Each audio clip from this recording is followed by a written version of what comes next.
Good morning, good morning. Let's see if my little bunny character is working. Yep.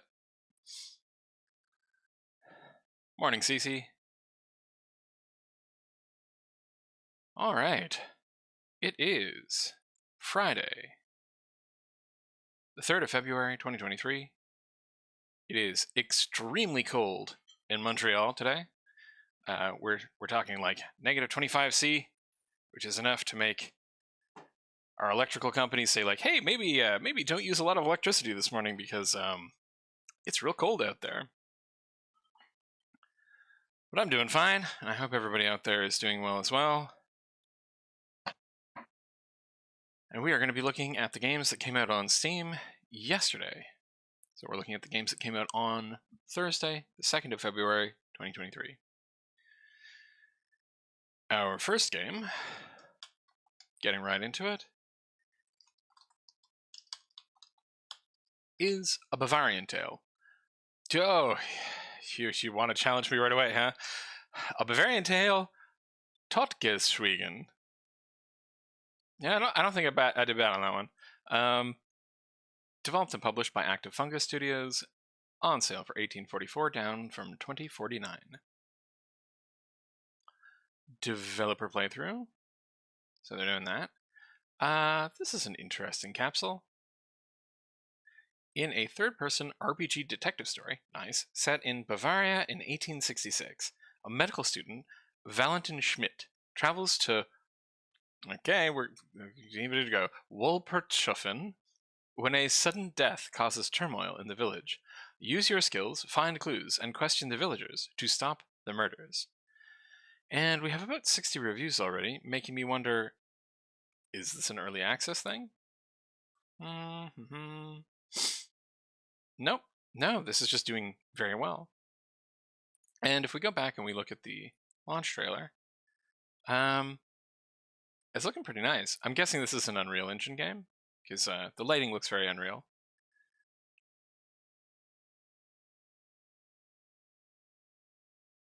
Oh, there's a little fighting system too. Oh, Totgeschwiegen means apparently hushed up. Alright, cool. Detecting. Very cool. Alright. A picturesque pastoral village turns into a world full of dark secrets. Alright, I'm digging this.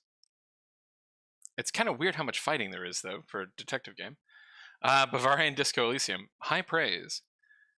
So this is an early access, an out of early access release. I thought it might be, but it's not.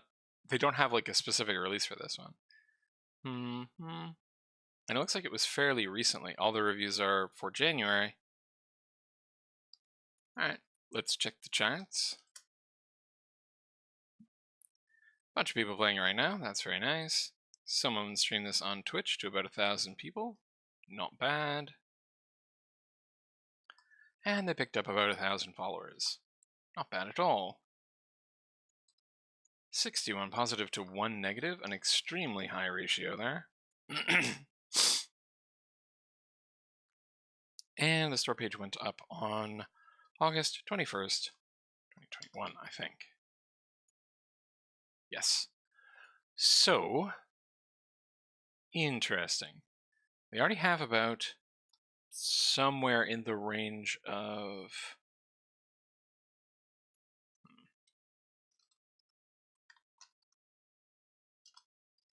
Yeah, 2,000.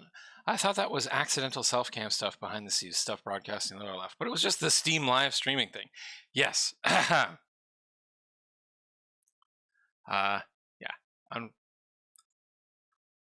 That's not me. That's the game. So this is doing quite nicely. I wonder how big Active Fungus is, because they've probably sold about 2,000. I'm going to guess that they are going to sell 3 or 4 times as much. So yeah, I'm going to guess 9,000.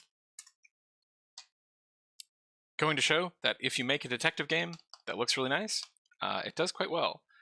There are not many detective games that come out. I think I've seen 2 of them in the 3 weeks I've been doing this. Yeah, maybe 3. Maybe, well, 3 if you count the Korean furry autopsy game. So yeah, not many detective games coming out. Okay, our next game is Around the World, which is a free-to-play game created and published by Lobster Bunny Entertainment, which is a good name for a studio, in my opinion. Oh, okay, it's the basketball game. Basketball minigame, shooting 3-pointers in sequence to complete the game. Played in a time-based format or a number of balls, or casually in practice mode. Okay, my primary advice is do not start your trailer with you adjusting the menus. That's just, you're wasting a lot of time doing that there. Hi, Numata. We're looking at a basketball game called Around the World, which is a free-to-play game by Lobster Bunny. Lobster Bunny, have you made another game before? No, this is your first game. All right, cool. Well, you successfully made a game. This is very simple, but you know that it's very simple because it is flagged specifically by you as a minigame. Our first crow review on our second game. So we've got some crows this morning, just like that famous Daft Punk song. Around the world, around the world, around the world. Thanks. Okay, so yeah. All right. Checking the charts. 3 people played it maximum yesterday. And yeah, store page went up on the 20th.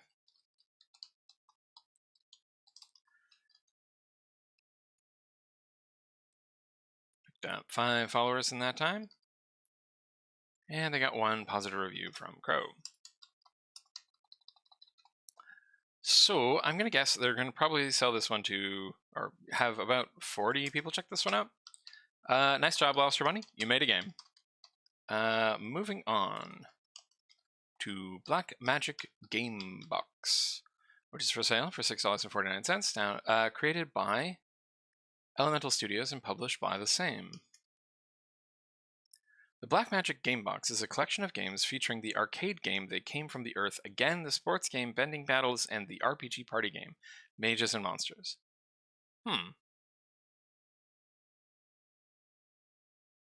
Okay. Hi, just okay. So no reviews. I'm confused by this one. Elemental Studios, do you do ports? Nope, this is your only game. Are these games that you made, or are they ports of other games?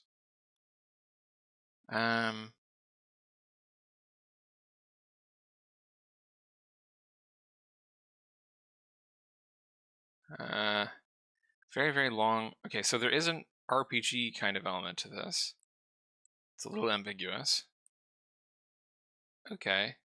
Well, you said there's 3 games, though. You going to show us the 3 games? Or is it just going to be this fight with pandas? Or raccoons? Nope. Whole trailer's just a fight with raccoons. Okay. But there is apparently another game as well. Sorry for sniffling in your ear there. All right, so my guess on this one, and I have no proof, but my guess would be someone made a bunch of game prototypes and has put them all up on Steam under the same Steam ID. This app will be updated weekly with bug fixes. Good to know. And no reviews. Okay.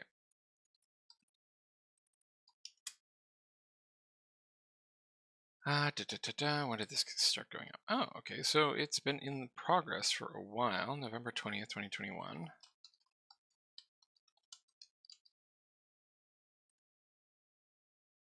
$10 followers and no reviews.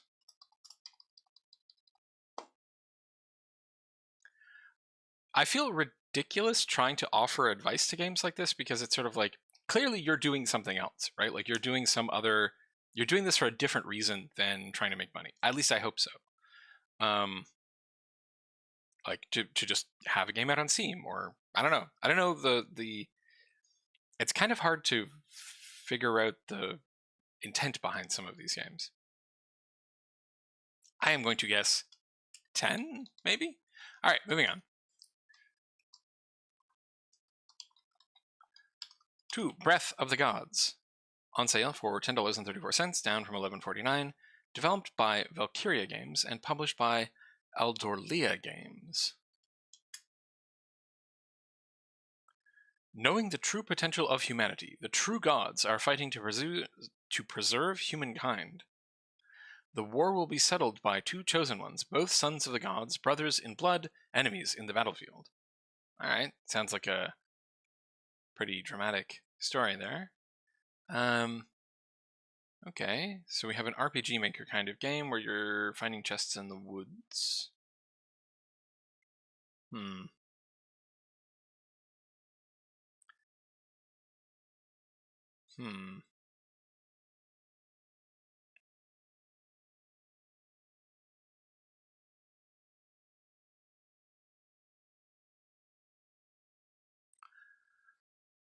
Okie dokie. And then we have RPG combat. Is that going to be the rest of the trailer? It is going to be the rest of the trailer. Alright, we've got a bunch of different environments.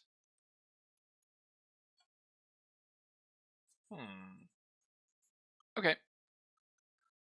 Classic storyline, high fantasy setting, beautiful and varied locations to explore. Looks like these people have made a couple of these games. Let's check them out. Okay, so not the developer. Looks like this might be the developer's first game, but...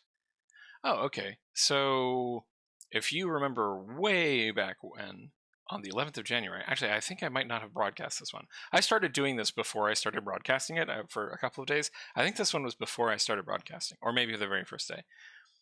But they also published Dragon's Prophecy, which was like...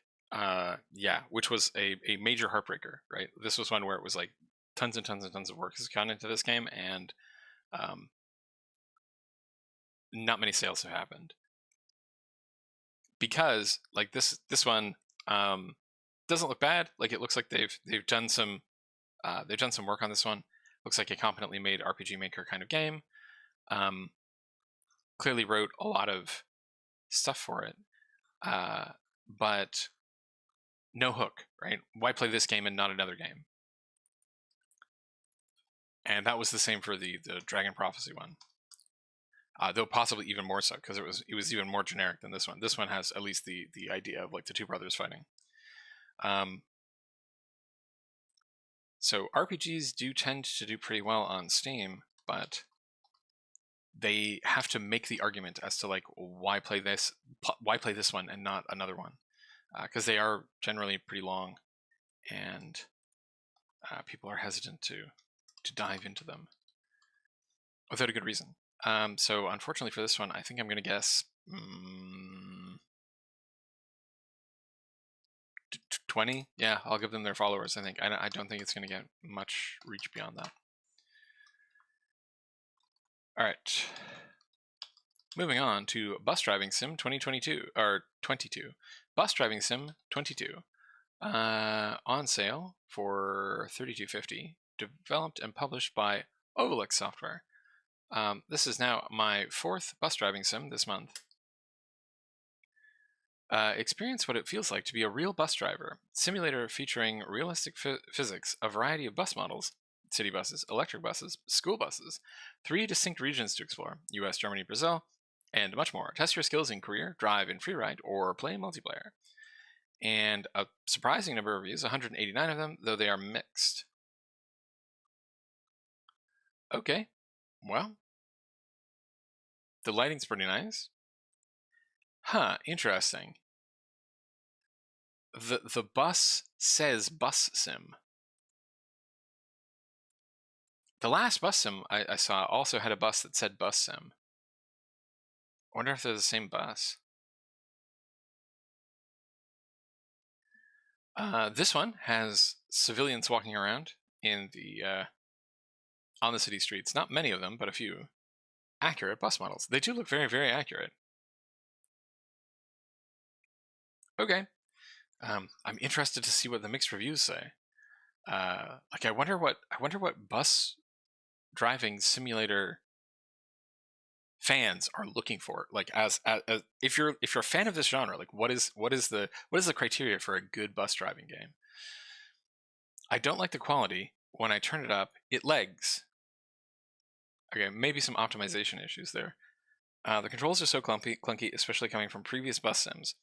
I feel like I was completely lost when I started playing, and nothing was explained well. So Cowboy clearly he's one of those people where it's like, yeah, this is a bus sim aficionado. Game is pretty average. If you want a TLDR right here, just question if you play the same amount for a bus simulation game for your mobile phone. Truly a question for the ages. If not, this is probably not for you. The game is eerily similar to hundreds of bus simulator games on Android and iOS, with minor bus physics improvements. Clearly, I'm missing out on the entire bus simulator genre. Like, obviously, these people like bus simulator games. Okay. It looks like this is a 1.0 release from Early Access. Let's check the charts. A couple of people are playing it now, with a 19 peak for the last day. And this released onto Steam on May 21st last year, where they picked up a healthy number of followers. And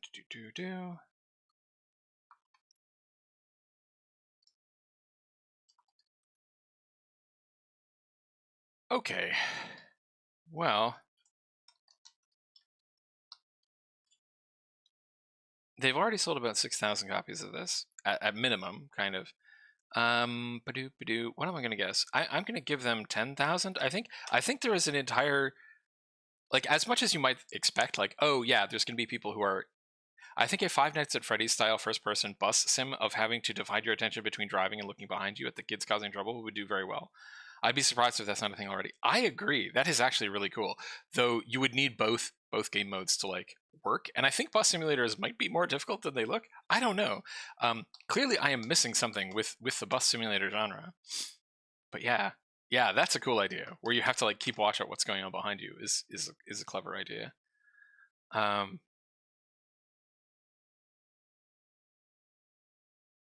But if you were going to try and do that, right? Like, if you were going to try and be like, what if I made a bus simulator game that was also a horror game? You would really, really have to talk to all the people who like the bus simulator stuff, because I know personally, if I were looking at this, I would be like, I don't get I don't get it. Like, this does not speak to me personally in my like personal language of video games.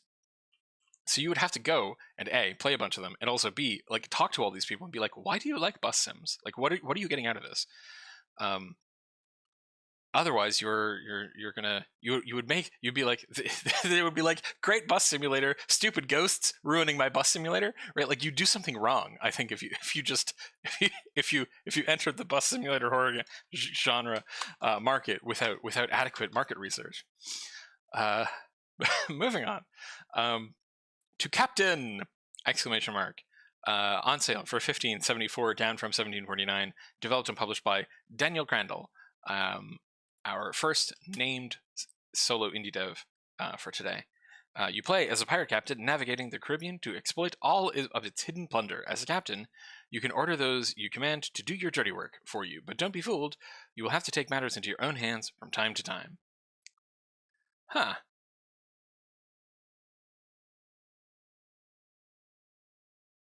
Yeah, I agree it's a good idea for a game. CC has a lot of good ideas for games.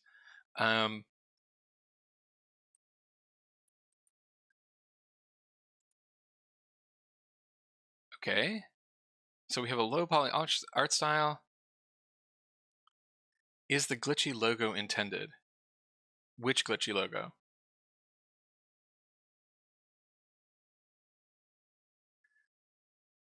So we have low poly sword fights. I think I recognize this asset pack from the Unity Asset Store. You can buy some at the start of the trailer. I don't know. Let's see.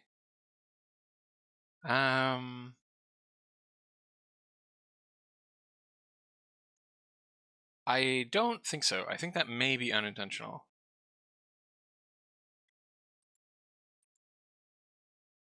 Amass a pirate army. Conquer in an open world. This is very impressive for a solo indie dev. You play as a pirate captain navigating the Caribbean. Caribbean. There are many opportunities for those who seek them during the golden age of piracy.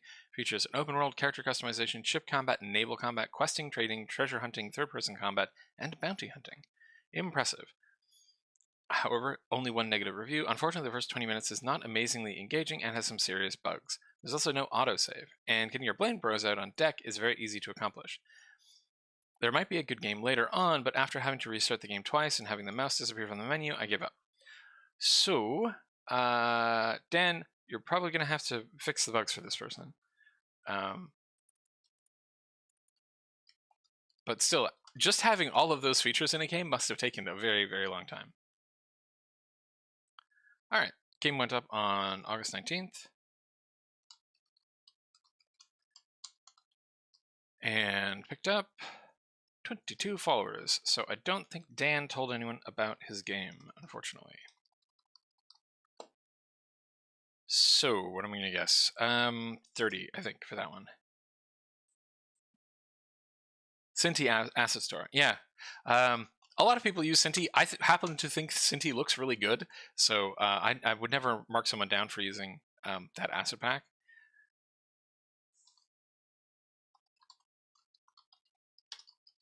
Moving on to Citadale Resurrection, which is a free game released by ER Media and published by Plug-in Digital, because it's the D and the I are capitalized there.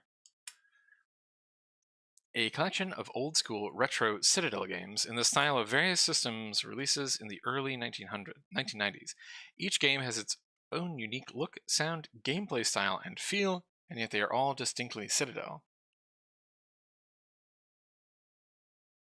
Okay. You gonna show us a whole bunch of them? This is all the same. This is all the same game. If you're releasing a whole bunch of games, why are you only showing us one? Or maybe all of these are different games? Like they've got a little name down here. Except that they all have the same character, same mechanics. I am confused. ER Media. Do you do a bunch of these? Looks like it. Book of Shadows DLC. Okay, so you have a DLC. Ginger the Tooth Fairy. Is a cute educational fun platform. Okay, no, completely different. They might be a porting studio? I don't know.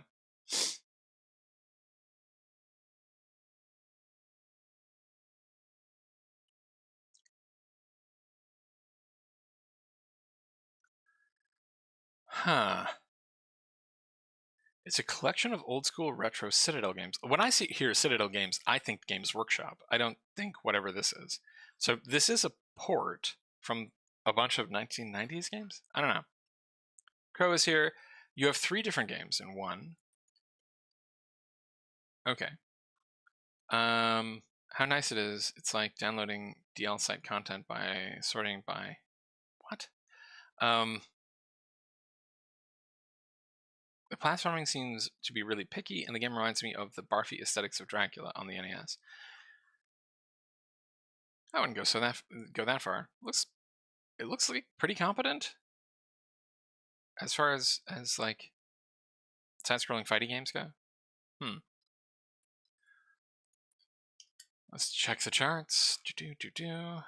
And absolutely no time. So yeah, this definitely seems like that reviewer has over 4,000 reviews. Yeah, Crow is kind of a persistent feature of these little review shows. They review apparently like as many games as they possibly can on Steam. So they and are particularly interested in being the first person to review something. The reviews often have nothing to do with the game. They're just them thinking like, how's Crow doing right now? Gonna type it into the review. All right, so this game was put up on Steam on the 1st of February. So yeah, definitely a port, because I've noticed one thing about people porting games is that they do absolutely no marketing for them, like none.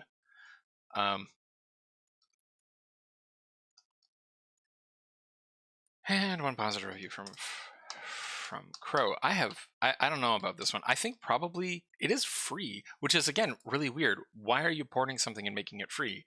Maybe ER Media is an archival company or something, though there's no indication that that's the case. 200 maybe? Like it doesn't look bad. Yeah, he returns most of the games he reviews. Because to be fair, he does review a lot of games that would otherwise have no reviews, right? Moving on to our next game, which is called Click Here, which is for sale for $1.19, developed by Null Reference Exception and published by No Liability Productions and REM Studios. No Liability Productions is certainly a name. Okay, looks like you've clicked here. Now it's time to click even more. Train your reflexes and test your mental stability as you click here. The Shutterstock logo on the stock footage. Okay. All right, so this is a clicking reflex trainer game. Let's see what the reviews say. I clicked here. You did. I'm now very skilled at clicking here. I send my praise to the developer. Without this masterpiece of a game, I would not have realized that I want to spend the rest of my life clicking in the designated locations, nor would I have discovered the meaning of reality. Thank you. I have found my true calling in life. Thank you, North. That's a good review. Okay, this seems like a competent version of this kind of thing. They're usually used by people to like improve their reaction times for FPS games. Not really a game exactly. They're one of those things that sits at sort of the border between game and training tool.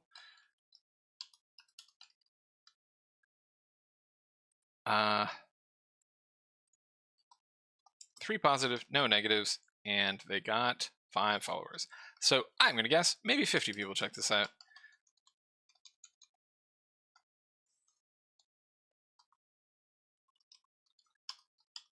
Cooking Live Italian Kitchen Simulator is our next game, which is a free-to-play game developed and published by Matryoshka. Hello, everyone. Whoa. This is always shocking when the pre-recorded thing shows up. I'm like starting to read it, and then it's like, whoop, developer preview. Even so, apparently this really does improve engagement on your store page for some reason. Not sure why. It doesn't work on me.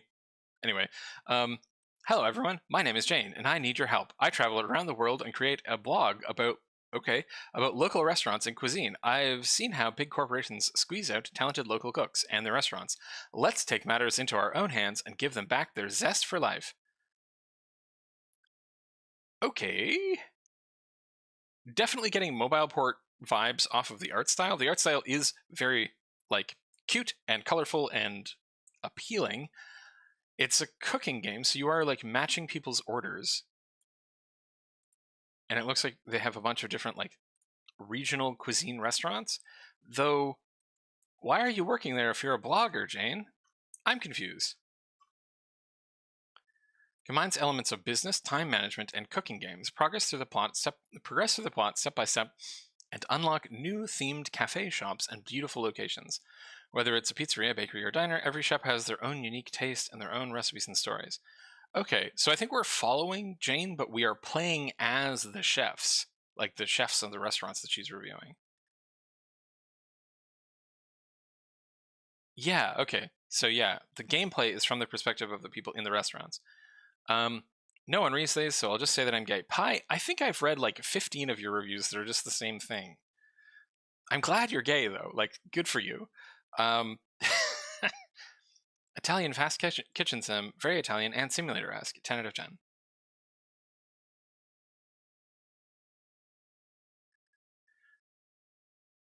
Yeah, I think it's that they expand. Like my issue is that they suddenly modify the page, which I find very jarring and disorienting. Like I don't think that I am necessarily like morally opposed to watching a live stream on a store page. That's fine. Just like why is it moving everything? I didn't ask for that. Anyway, people seem okay. Just a mobile port money grab. I don't think so. Like this is definitely a mobile port, right? Like this was released on a phone, but they've done the work to modify the aspect ratio and to modify it so that it is not like oriented like a phone. Yes, it looks very mobile-y, but there's a reason why mobile games use this art style, and it's that it's really readable on a small screen. Cooking, tasty, and fun, addictive. I've become a little hooked on this game. Yeah, it looks like the kind of game that it's like just sort of fun to do. Energy-based game.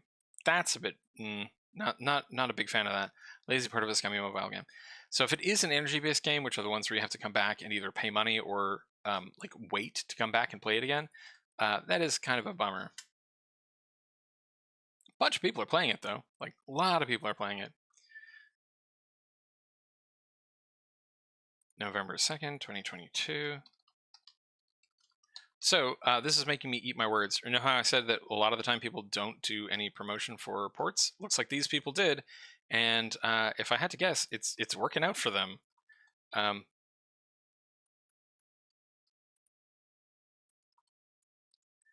Right, I'm guessing, what, even low end times 30? Yeah, over 11,000 downloads. Are you able to see where a game was in the most wishlisted games on Steam prior to release? No, we don't actually have access. As far as I know, I have not found anywhere that has access to actual wishlist numbers. We do have access to follower numbers for some reason, and I think that's an oversight on Steam's part. Like, I don't think it's intentional that we have access to follower numbers, because it's accessible through like the CLI interface, I think. I get them from SteamDB. But yeah, you can't actually get real wishlist numbers.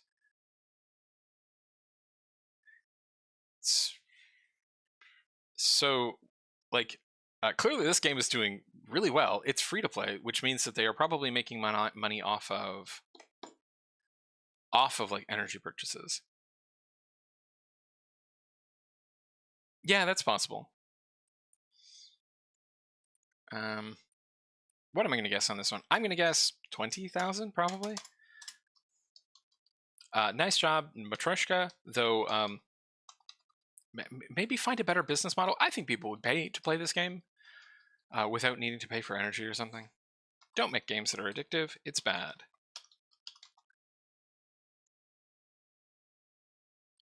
It was already out. Yeah, in early access.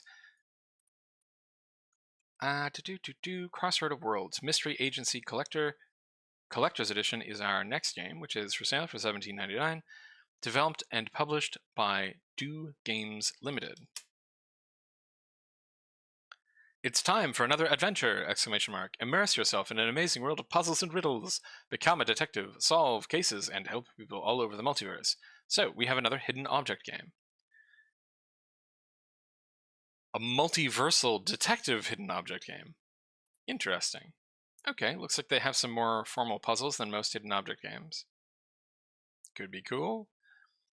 In different corners of the universe, in parallel worlds far away from each other, there live both ordinary people from different lifetimes and magical creatures from various realms.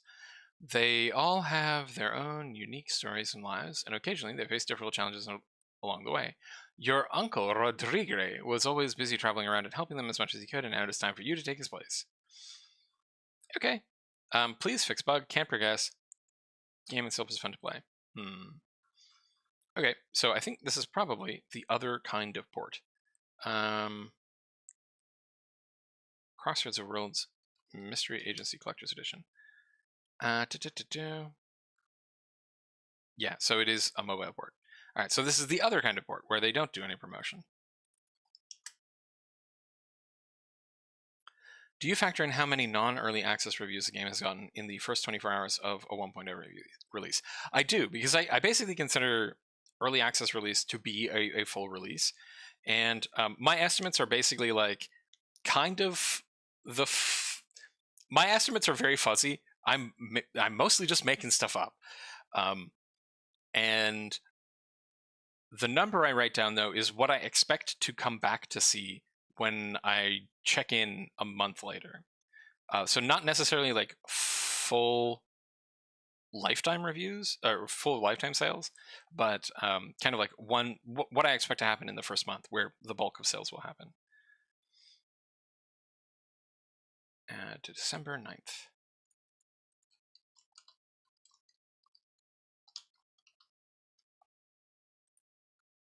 And they picked up 11 followers. And unfortunately they had one negative review at some point. Okay, now they do have a positive review. All right, that was nice of Cyrus to put in a positive review despite having an issue and not being able to continue playing.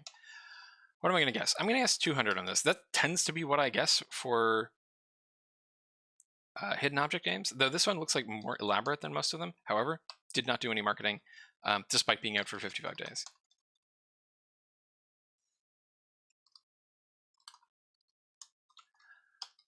Our next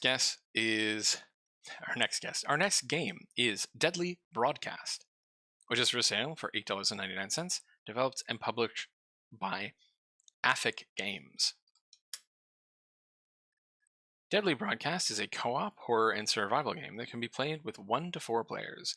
As a famous streamer, you have to stay alive, but at the same time, you should stream the paranormal events in the cursed places to gather more donations and more viewers. Don't die, don't cut the broadcast. Okay. What an interesting idea. So you're like live streaming, like sneaking into like actually haunted locations. That is a funny idea. I like that.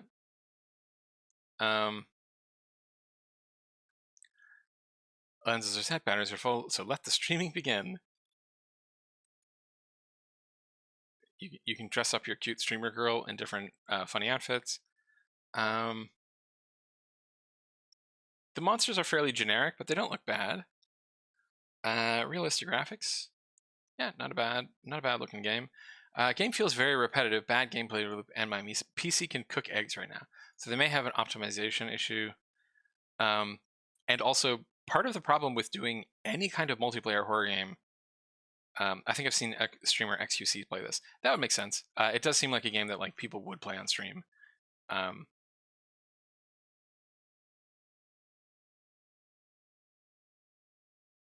Bunch of people. So this is the 1.0 release out of early access. I'm obsessed with horror games and I keep following this game since it is published in early access. Almost for a year, the game has had many improvements, and finally for full release, the idea is brilliant. The game is definitely giving me a pleasure. Okay, thanks, Susie. A good weapon, fun with friends, but the cooldown for the demons spawning to chase you and hiding is kind of ridiculous. Worth every penny. I'm a fan of horror games. But you can notice that like very, very low play times, right? 1 hour being the highest playtime here. Actually, no, okay, 2.4 hours. That reviewer played it for 0.1 hours. Yeah, so yeah, 5 minutes or so. Like, part of the problem with multiplayer horror is that horror really loses its scare factor once you understand how it works.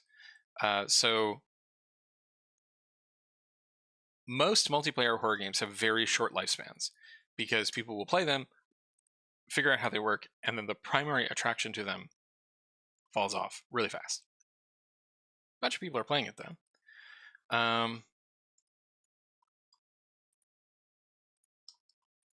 Just going to grab my numbers.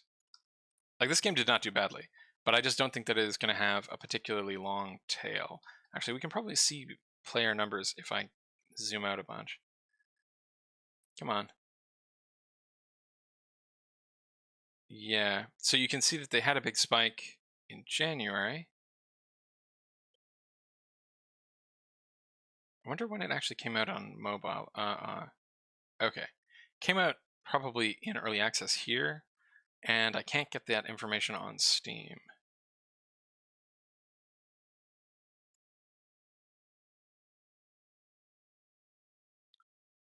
Okay. I'm guessing XQC probably was streaming it around here, so May last year. This feels broken. Okay, sorry. I'm going to leave the widget for now. But yeah, they probably sold 10,000 copies of this. I'm going to guess they're going to sell 14,000 copies.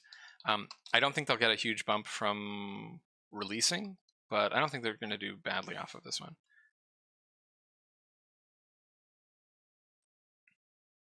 When did this go up? Went up June 18th.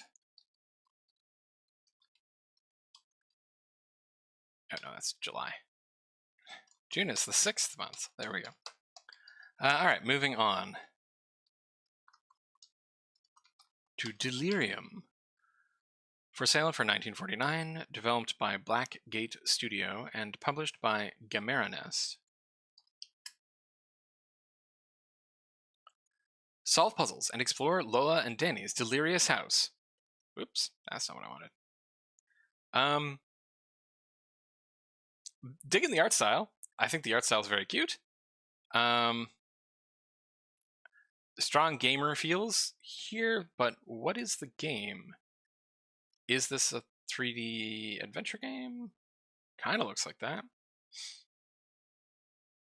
Okay, we have puzzles with Walter White there. All right, I think this is a meme game. That's my guess. Delirium is a first-person graphic adventure in which we control teenage rebel Lola. Like Lola, our main objective will be to escape from Delirium along with her freak brother Danny, who will accompany us during the adventure. To do this, we must put all our ingenuity into solving fun puzzles, exploring unusual scenarios, and meet peculiar characters. In Delirium, we will be able to interact with the stage to examine objects, pick them up, and also combine them with others. Okay. Alright, so definitely like a first-person puzzle exploration adventure game. Neat. Really digging the art style on that one. Only a few people played it, and oof. Ooh, no. Okay, so this only went up on January 4th. So not a big lead time, and only picked up 28 followers. Ouch. So, I'm guessing they did not tell anyone about their game, which is a bummer, because it does look pretty cute. And has,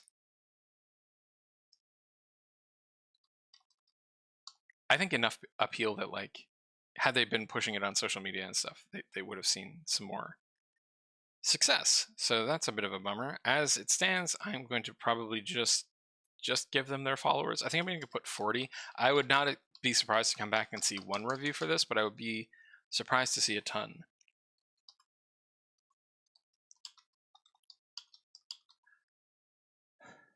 Our next game is Deliver Us Mars. Deliver Us Mars is for sale for $33.99, developed by Kekkoen Interactive and published by Frontier Foundry. Deliver Us Mars is an atmospheric sci-fi adventure taking you on a suspense-fueled, high-stakes mission to recover the Ark colony ships stolen by the mysterious Outward. Okay, mixed reviews, but quite a few of them. I'm guessing this is a 1.0 release from an early access game. Game looks kind of neat.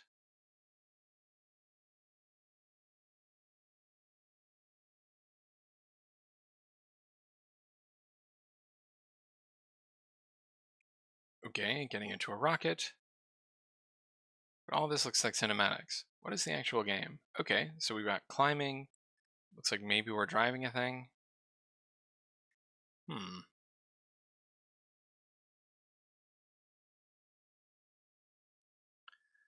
Okay, we have Mars, story-rich sci-fi female protagonist as the primary tags. Minor update deployed.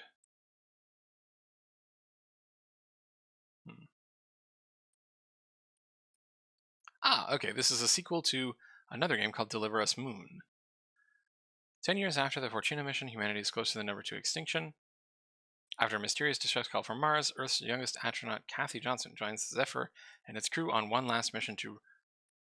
If she's the youngest astronaut, I would hope that she would have more missions to recover the Ark colony ships stolen by the mysterious Outward and with them ensure the survival of the human race.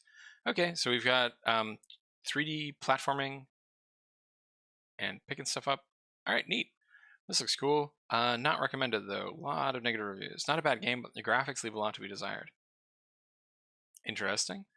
Gameplay actually hurts the experience the developer seems to want to deliver. You just walk around figuring out how to finish one trivial and linear task after another.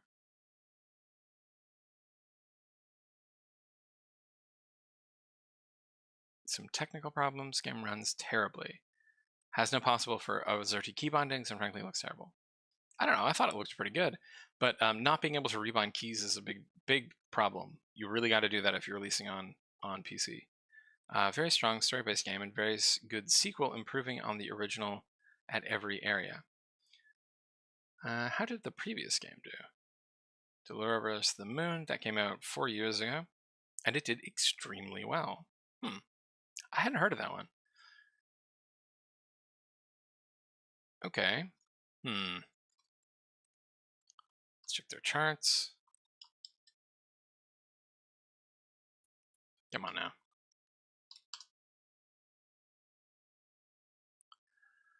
Lots of people playing it, very nice. And a couple of people streaming it on Twitch last night. Not bad at all. 15,000 followers, very impressive. got 115 reviews and 49 followers, 49 negative reviews. So a surprising number of negative reviews. I think some of those negative reviews can be turned around if they add custom key bindings. My guess is that this has been on Steam for a long time, though. Oh, no, not actually that long.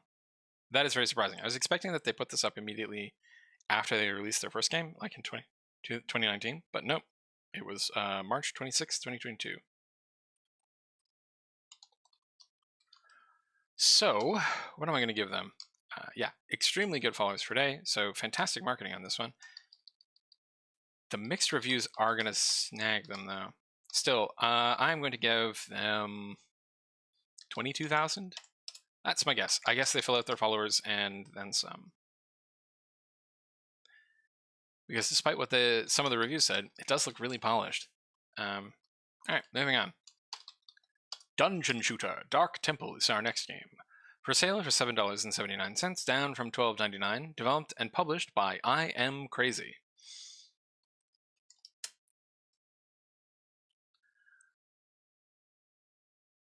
A retro-style FPS and RPG game.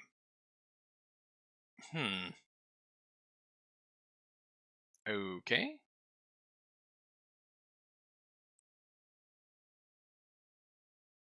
It does. It feels a little low. 164 reviews for 15,000 followers feels low. But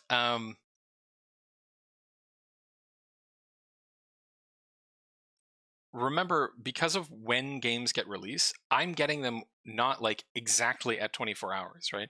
That game hypothetically could have been released within the last 6 hours or something. And the followers are coming from their first game, yes. So, yeah, it is, however, lower than I would have expected for that many. Okay, so we're just going to do this one fight. The enemies don't appear particularly reactive. All right, let's see. This is a fun and cool indie game. Players will play as a shooter, can choose 3 occupations, to adventure in Ancient Tomb and Dungeon. All right. Seems to do what it says on the tin. No reviews.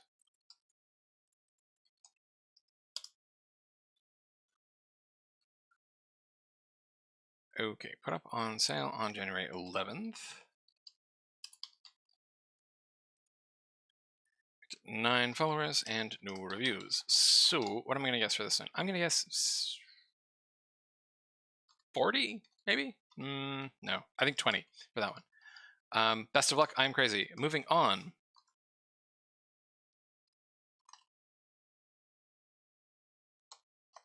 To Dutch's Chickens. Dutch's Chickens is for sale for $5.51. Down from $6.49. Developed and published by Chilling Moose Games. Also, I just got like an Epic Game Store pop-up for Deliver Us Mars. So Deliver Us Mars is at least is launching cross platforms. So maybe that might also explain why they don't have as many reviews on Steam as we might expect. Some of the people who wishlist this on Steam may have bought it on Epic. Let's check out what Dutch's Chickens looks like. Dutch's Chickens. Explore, discover secrets, gain awesome abilities, and use them to find all your lost chickens. Okay, so this is I'm guessing the person who is unfortunately in need of their chickens from Zelda games or something. Gotta get your cuckoos. Oh, you've got jetpack feet? I like the design of the little dude. Like, he's got a jaunty little hat. He's got a neat little shirt. How do you estimate 22,000 sales from 166 reviews for Deliver Us Mars? Most of that is looking at their previous game, right? 166 reviews. They definitely have not sold 22,000 games yet, but I'm guessing that they will get there.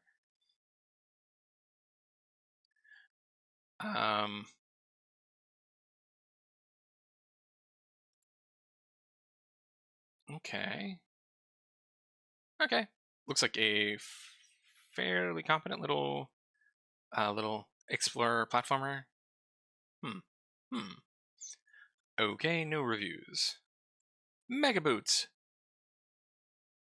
I'm like I said before, I'm estimating somewhere between lifetime sales and the sales within the first month. Because my plan is that I'm going to come back in a month and basically check my work, like check to see whether or not my estimates were in any way correct or were like online to be correct at some point in the future. I haven't gotten there yet because it has not been a month from my first broadcast, which I think would be 15th of January or something. And a strawberry. Smiley face. Okay. So, Dutch's Chickens. 4 followers and no one played it. Went up on January 20th. So this looks like another game where Chilling Moose Games did not tell anyone about their game until 2 weeks before it came out. So that is a bit of a bummer, because it looks like they have a cute little platformer there. Unfortunately, I'm going to guess only about 30 people end up buying that one. Moving on to Fallen Hero Retribution. For sale for $10.22, down from $15.49, developed and published by Hosted Games.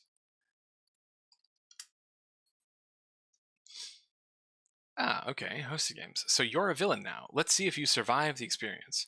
Alright, so this is using the Choice of Games platform, and it looks like it is a pure text adventure. And it is a pure text adventure about superheroes. That's a cool idea. I like that idea. Or, I guess, supervillains. So you're a supervillain. 1.45 million word interactive superhero novel. Good heavens, that is very, very long.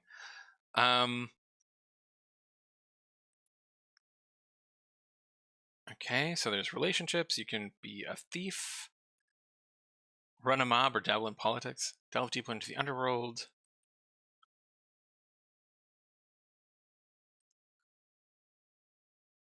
Bunch of positive reviews. Okay, so someone has done their due diligence. It's hard to market text-only adventures, but there are people who will play them. You just have to find them because you don't have imagery, right? Look at that. 282 people are playing this game, and we'll probably be playing it for a very long time because 1.45 million words will take a very long time to read. Okay, so this started up on Steam on September 22nd, 2021. So quite a while. They picked up 638 followers, which for a text adventure is not bad. It does get over the 1 follower per day thing, so they were getting over 10 wishlists per day or so, and 39 positive reviews. So what am I going to guess for this one? I'm going to guess 3,000 sales for that one.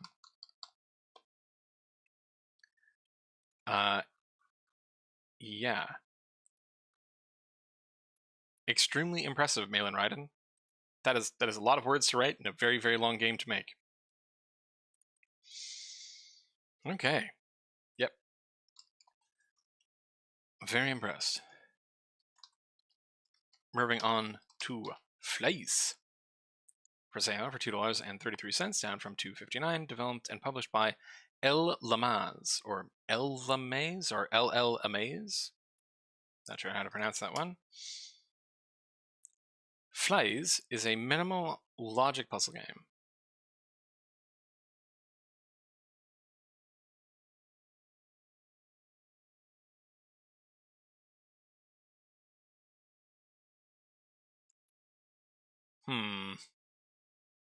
I feel like puzzle games need to hit like full comprehensibility within 5 seconds or you lose people. And I don't think that this is getting that. It's a little unclear as to what rules are governing clicking things. 120 levels. There are different color modes, and we have 1 review. In language I don't speak. I think that's Spanish.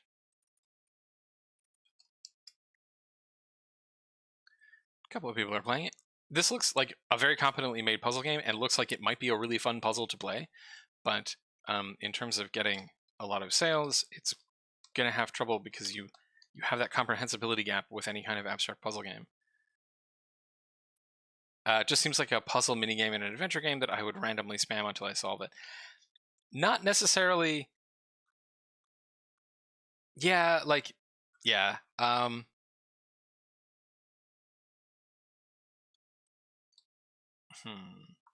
10 followers, went up on Steam on January 18th, so I got 1 positive review.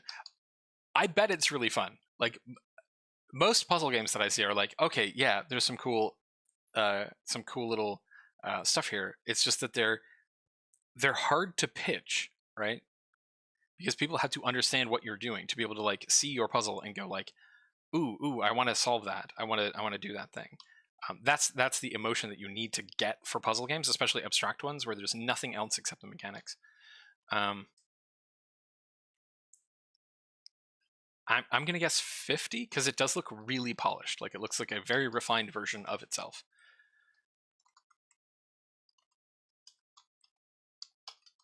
Okay, Heirs of Kings. A story of destiny for those with the blood of the rulers. Okay. I think we have another JRPG. Yes, we have another RPG Maker game, I think. Interesting choices for trailer here. A girl who has lost her memory. A journey to protect her, and the world from the approaching threat begins. Okay. The art here is all really good. I like the fact that you're fighting a purple griffin. Cool spell effects.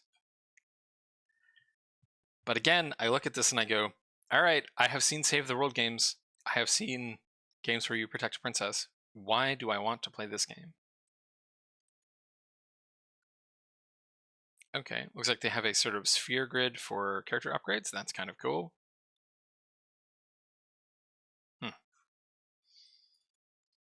Let's check the charts. If this was only went up really recently, I'm guessing this was right. Okay, so this is probably a mobile port. Because there's a level of polish here that is suggesting to me that there was more money behind this than you would expect.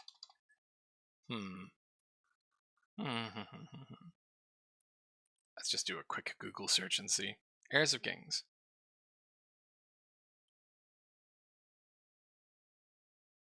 Debuts on Xbox and Steam. Oh, okay. No.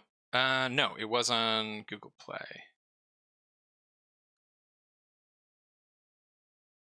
And on Apple App Store. Yes, so this is a mobile port. Okay. So what am I going to guess in terms of what they will sell on Steam? I'm going to guess maybe 100? Just because it does look really, really, really polished. Alright, moving on to IDIOTIC, the game. For sale for $10.34, down from $11.49. Developed by Emmanuel N.M. and published by Nun Lamau.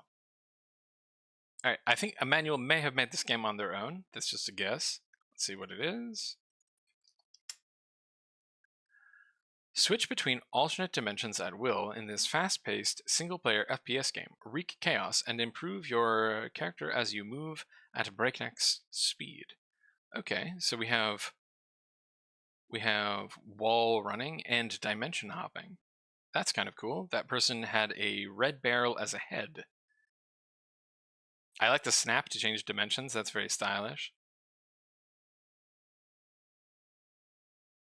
Got a good slide going there.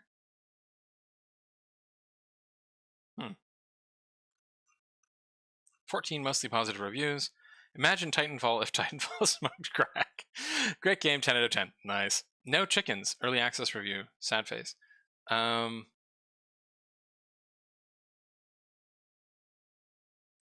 I followed this game as a playtester and follower for a small while, and I've gotten a few things to say. Before people look at the giant thumbs down on my comment and leave, please just read this or see Drive's reviews. This new visual rework is very cool and well done, but with the wrong computer it just doesn't work. I can barely play for a second without the gun losing its texture or the level not rendering and looking bad. The combat is very fun, but it can get really repetitive, and once you get stronger, most enemies feel like ants. Well, okay. This is a release from early access. No one is currently playing it, but a couple of people played it now. Looks like it went into early access last July, but has been in development for some time.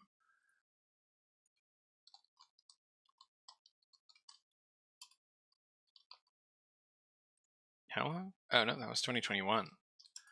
A whole year more.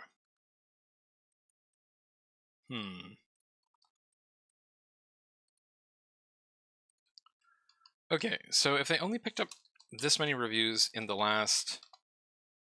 When did this probably go into early access? Right, probably went in July. So it's another 180 days or so. I don't think this is going to sell a whole lot more than what it already has, which is about 500. So I'm going to guess 800 for this. That's my guess. Moving on to Interference Dead Air, which is for sale for $15.74, down from $17.49. Developed by Fear of Corn, nice, and published by V Publishing. Interference Dead Air. All hell is breaking loose in a mysterious research facility, and the only person who can save the day is the night shift security guard in the booth outside. Remotely controlled systems, guide scientists to safety, or just goof off, you're not in danger yet. 17 mostly positive reviews. Ooh, I love me a good cluttered environment. Okay, we have a dialogue system. Yeah, really digging the environment on this one. Ooh, we got some spooky stuff going on.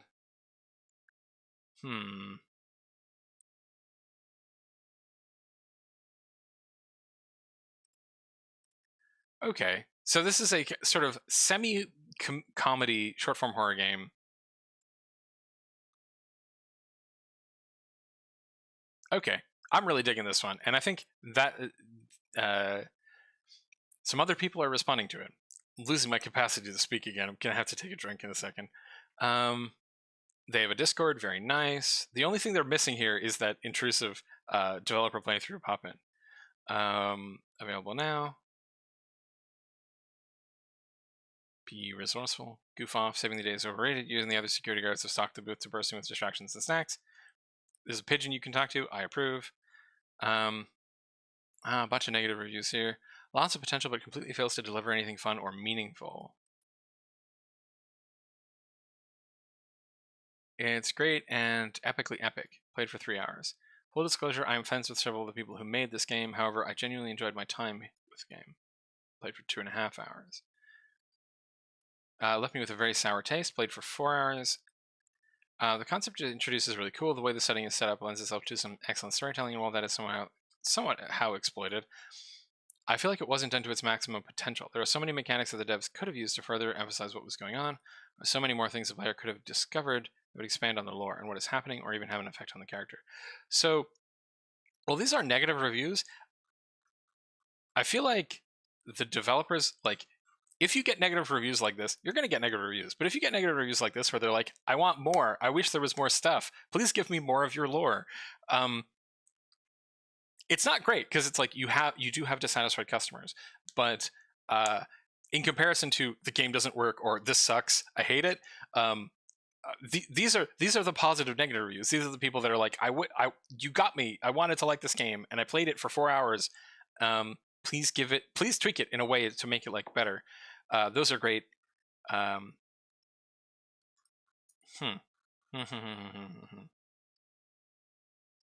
I definitely think that this game is good enough that it is going to hit all of the streamer circuits, because streamers, they love themselves some short form horror games. And yeah, this was not low effort at all. This went up on the 5th of February, almost 2 years ago. So they had a very, very long lead time on this one. Looks like a long development, which that is risky for these short form horror games, right? I'm praising this thing's polish, and I'm saying it's good, but developing something for 3 years means that you have to pay for 3 years of life for you and your developers, and that is expensive. So far, they've only sold about 800 copies. I think they're going to do more. I think this could cook off, but they did not have really high followers per day, which means they probably needed to do more marketing. I hope they reached out to streamers, because like the way that you would do this is you would reach out to like smaller and medium-sized streamers, and you'd be like, hey, play my game on stream, please. And then that would get people talking about it, which would get bigger streamers to be more interested in it, or like people like Jack and Markiplier, who are like the big boosters for this kind of game. Or maybe Game Grumps if Aaron wants to torment Dan a bit. Yeah, but you'll notice that I am sitting here streaming to the three of you. I am not significant in terms of marketing.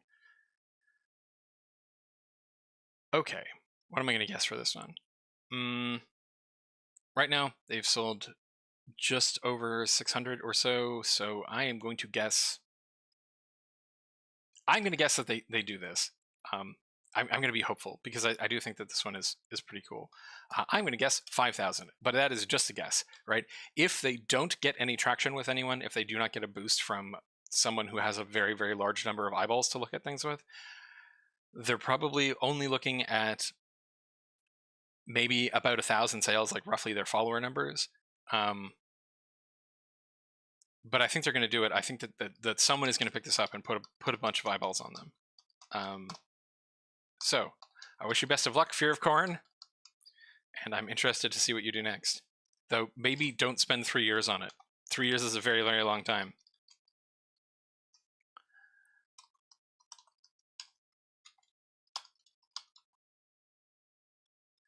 Moving on to Inward, which is a free-to-play game developed and published by Krish Shrikumar. So we have another solo dev.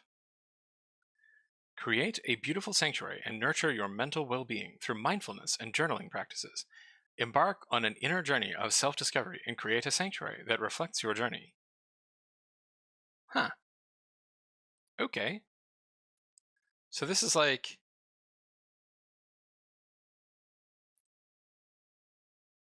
a meditative gardening game? That's kind of interesting. I'm surprised there is no journal functionality. Or if there is journal functionality, they are not showing it. It looks very pretty, though.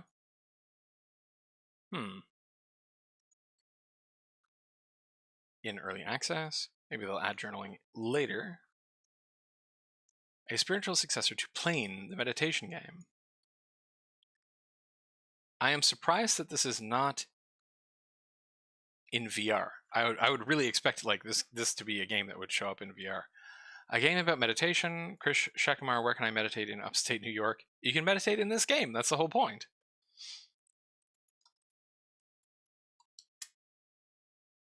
A couple of people are using this, and store page went up on August 24th, 2021. Not a huge number of followers, but this is sort of a niche product, I think. I think it's cool, though, and it is free. I'm going to guess 600 people check this out.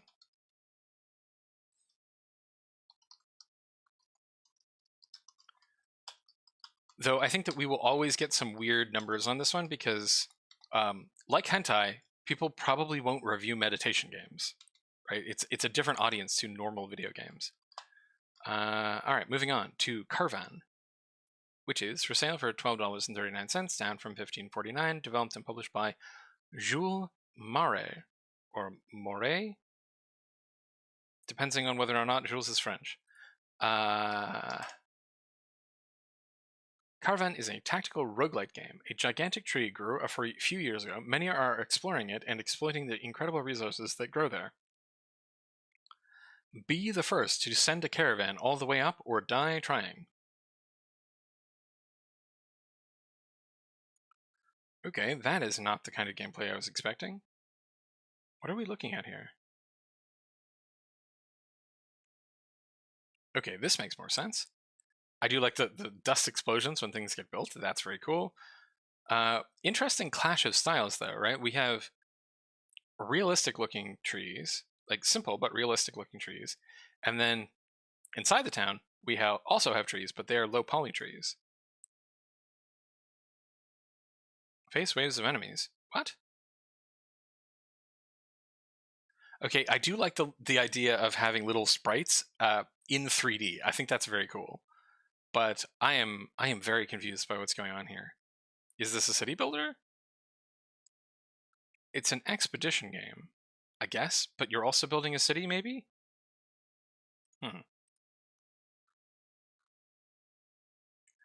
So far, my suggestion to Karvan is make it very clear what the actual like gameplay loop is, because I think what it is the town itself is your roguelike thing. Like you build up the town and then you send out expeditions as rogue runs, and then like based on what you get back from that, you upgrade the town more. But that's just me guessing, like me inferring based on what we're seeing here, because this kind of reminds me of the last game from yesterday. What was the last game's name from yesterday?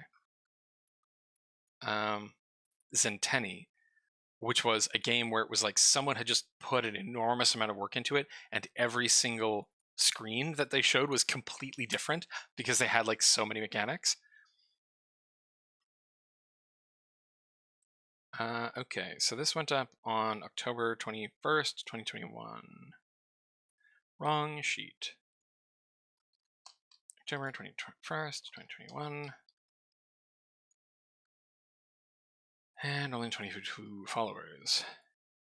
And no reviews. So, Jules, you have to tell people about your game. I think this is another heartbreaker where Jules clearly spent quite a long time and a lot of effort and made a very interesting sounding game, but has not figured out how to sell it yet because it comes off as a little confusing as to what the actual game is, and didn't tell anyone about it. I mean, getting the Steam page up is really good, but you do have to like direct people to it because otherwise no one will find it. Oh, what am I going to guess on this one? 50, maybe?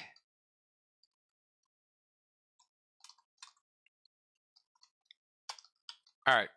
Next game is Knockback Knockout, which is for sale for $6.49.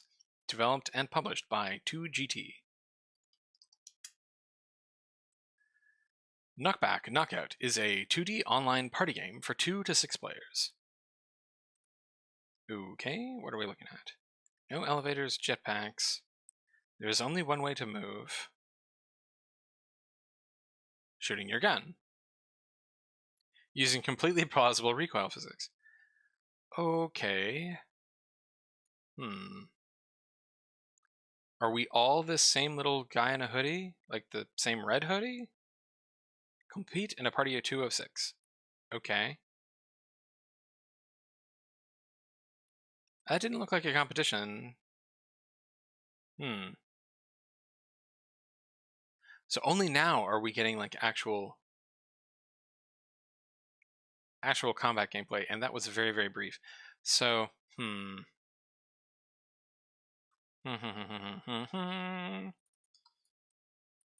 let's check the charts. Does not look like anyone played it, unfortunately. And going to November 5th.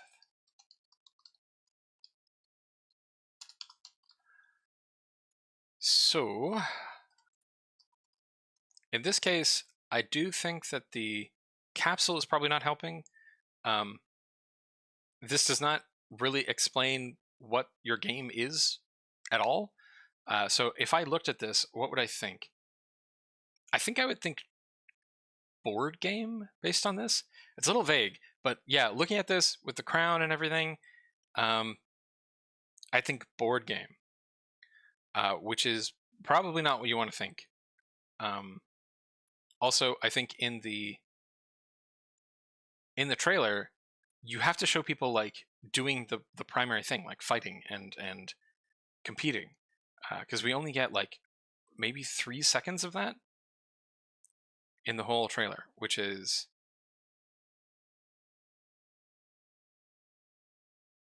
Not great.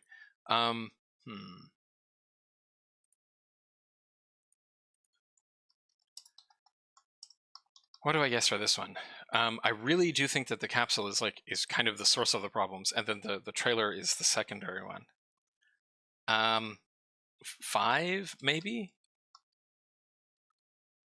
And they probably won't be able to play it because they won't be able to get into a game.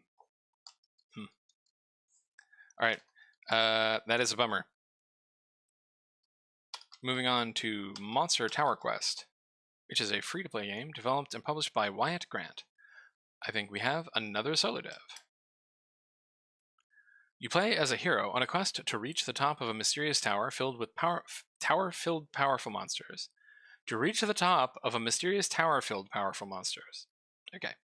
You will need to use your puzzle-solving skills to match 3 or more of the same color gems together to defeat your enemies as you make your way up the tower.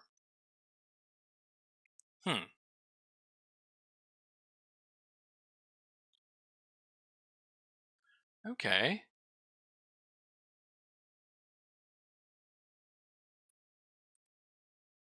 Okay. So we have a sort of open-world JRPG where you use match 3 combat to fight battles. Interesting idea.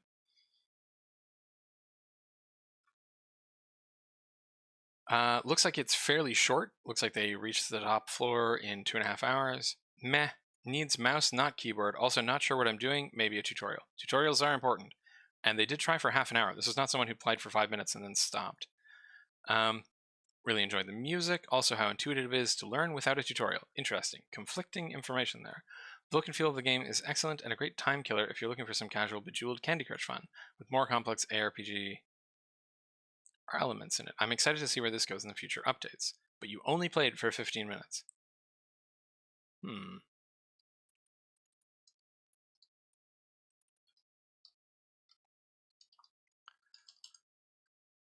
I definitely think it might be exaggerating a bit to describe something as a great time killer if you only spent 15 minutes in it.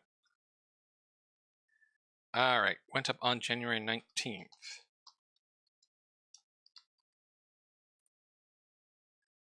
$10 followers, but 3... Whoops, that's not what I wanted.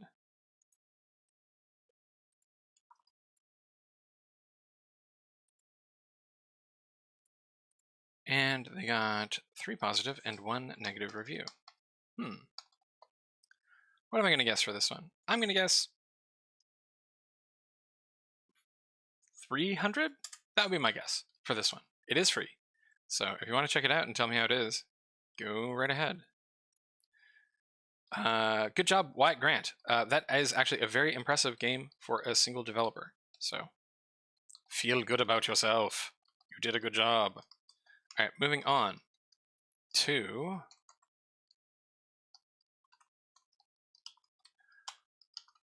Nuclear War Simulator.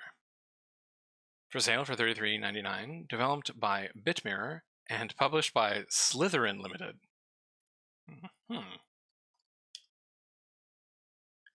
Nuclear War Simulator is a detailed, realistic simulation and visualization of large-scale nuclear conflicts with a focus on humanitarian consequences. It lets you design conflict scenarios and estimate the consequences using a population density map and realistic weapon effects. That sounds grim. Okay, we have some real-time people doing stuff thing. Are you going to show us your game in your game trailer? Okay, now we get the game stuff. After 1.5 minutes of stock footage. Okay.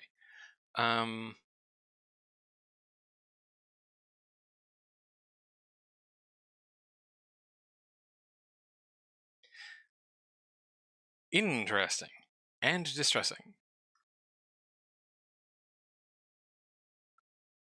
So I think this is definitely like a political message game.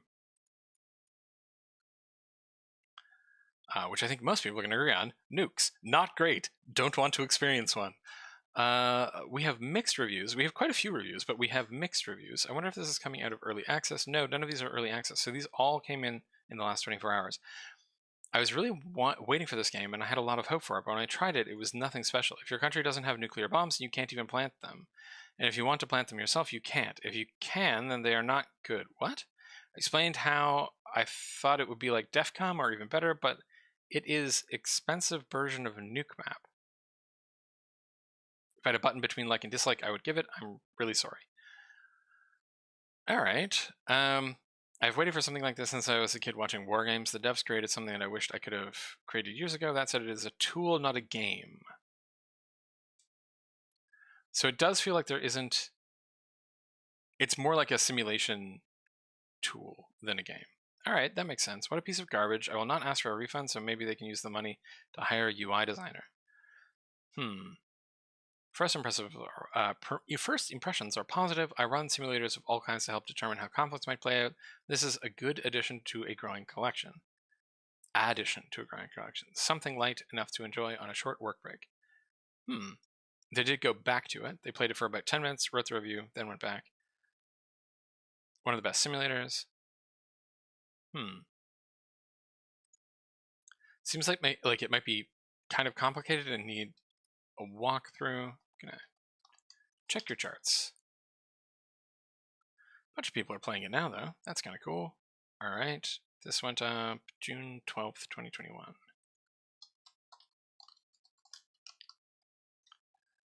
So exactly 600 days ago, and picked up a bunch of followers. Interesting. This is another one that's sort of like the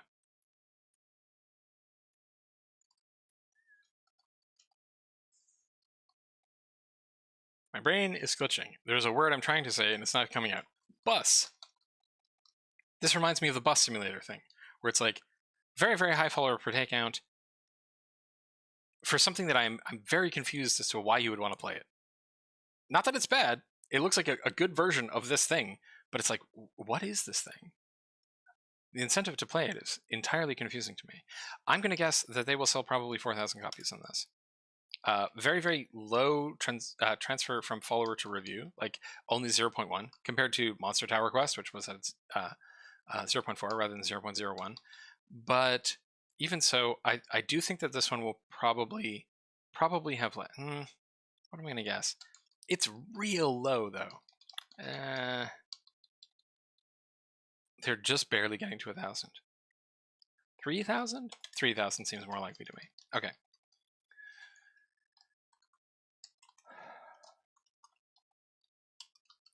Moving on to Open Door, which is for sale for $22.09, down from $25.99, developed and published by Brave Cat Studios.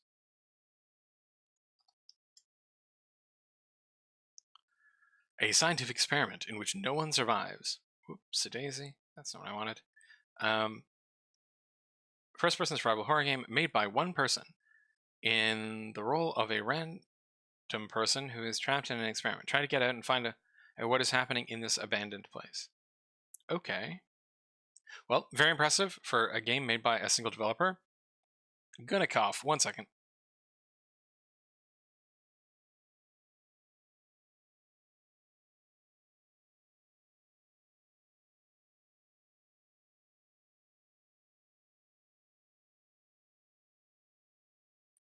Okay, better. Oh, you can pick things up and move them with physics. Okay. Well, I do think Open Door probably needs, or whoever the solo developer is at Brave Cat Studios, I think you need to put a monster in your capsule. Because Open Door, like, this is a good capsule, but I think it's a good capsule for like an escape room.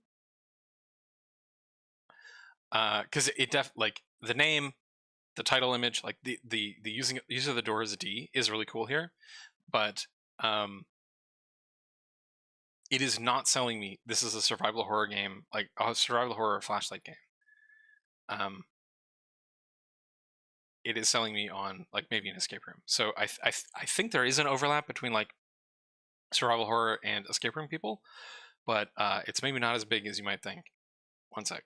I'm gonna cough again.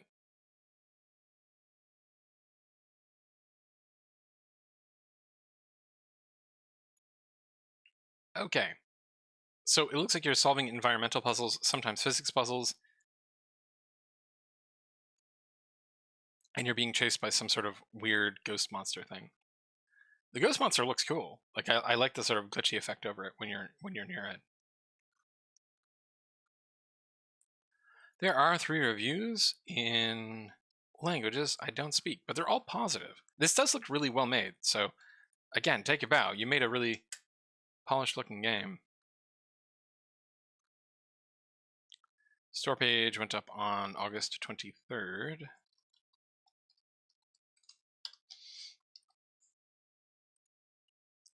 So this person did not forget to tell people about the game, but maybe did not do it with sufficient numbers. 3 positive reviews. This is a very high cost for...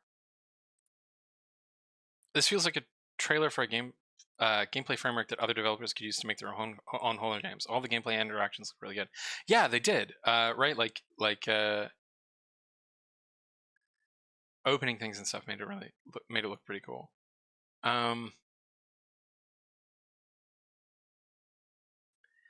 Okay, so the price is very high for short form horror, right? Let's just double check how long people played this for. So they played it for 4 hours, this played it for half an hour, and this played it for 1 hour. I do wonder whether or not this is the outlier, like someone played it several times. Most short form horror games do not charge more than maybe $10. So I think that this price point may be too high. Not because it looks bad. Like I said, it looks really polished, but I think that will hurt quick pickup, which is kind of what you're looking for with short form horror games. Gosh, I don't know. Again, it's really going to be dependent on whether or not someone puts the eye of money on it. As it stands, I think I'm going to say 400. That's going to be my guess. But it could be up or down from that, right? It only got 3 reviews. If nothing happens, they could sell 150 copies maybe. I think something will happen though. All right, I'm going to move on. I am really fascinated to see what Brave Cat Studios' next game is though, because I really hope they make another one, because they're clearly very good at it. All right, moving on to Perish, which is for sale for $23.21, down from $25.79, developed by Item 42 and published by Handy Games. That's not what I wanted to have happen.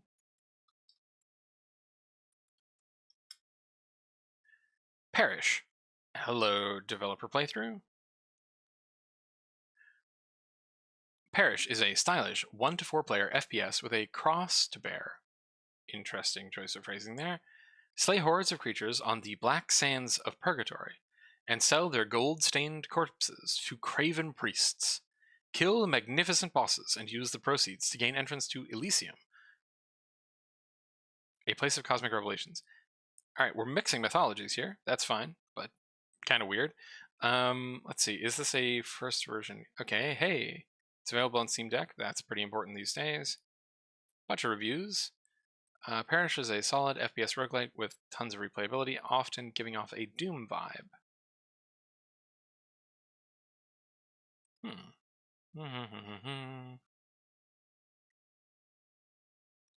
Fun.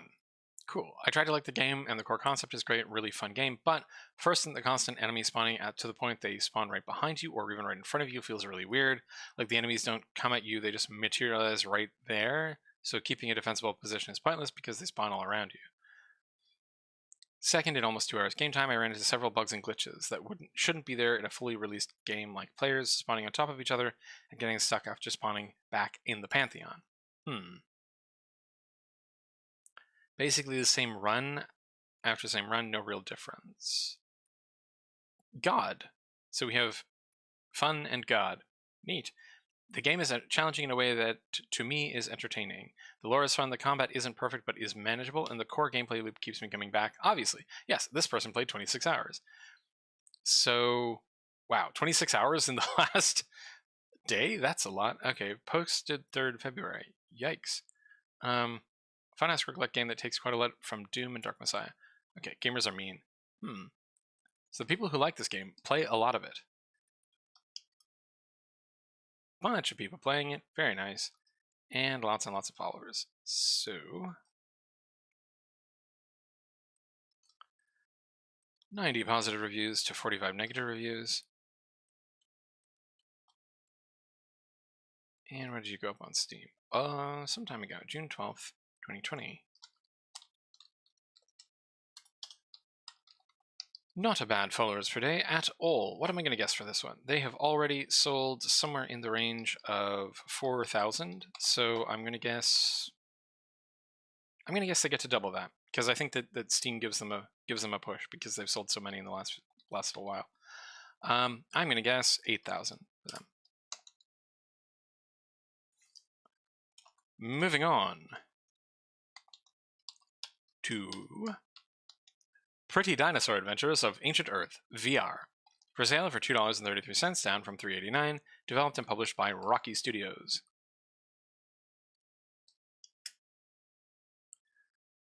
Through 3D virtual methods, let players feel the fun of virgin forests and ancient Egypt by dinosaurs. I'm going to try that sentence again. Through 3D virtual methods, let players feel the fun of virgin forests and ancient Egypt by dinosaurs. Oh, you're riding a dinosaur. So it is by dinosaurs. Because you're riding one. Okay.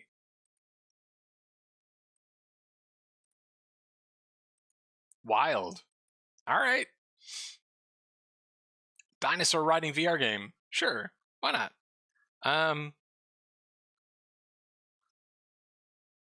I think the capsule is deceptive, right? I normally approve of an illustrated capsule, but I think if you clicked on this capsule, you would be expecting a cute storybook game about a dinosaur, and instead you get ride dinosaurs near the pyramids, or go look at the Sphinx, or ride a dinosaur through a forest.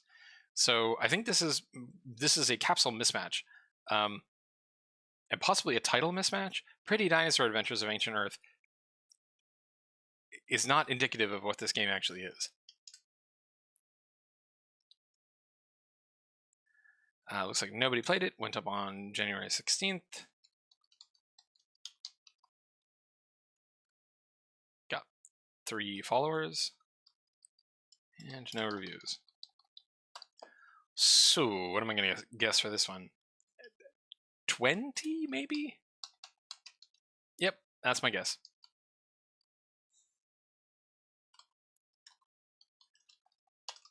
Moving on to Project Nosferatu. For sale for $19.49, developed by Cartel Interactive and published by the same. A fast-paced action RPG with a fully customizable arsenal combo battle system. Varied landscapes of an interconnected world bring unique dangers in each area, which tie together a complex story about the mystery of the nocturnal subspecies known as Umbrax. You called your game Project Nosferatu. Why are they not Nosferatu? Okay, we've got a boss. We have a woman in a latex maid outfit, which is a choice.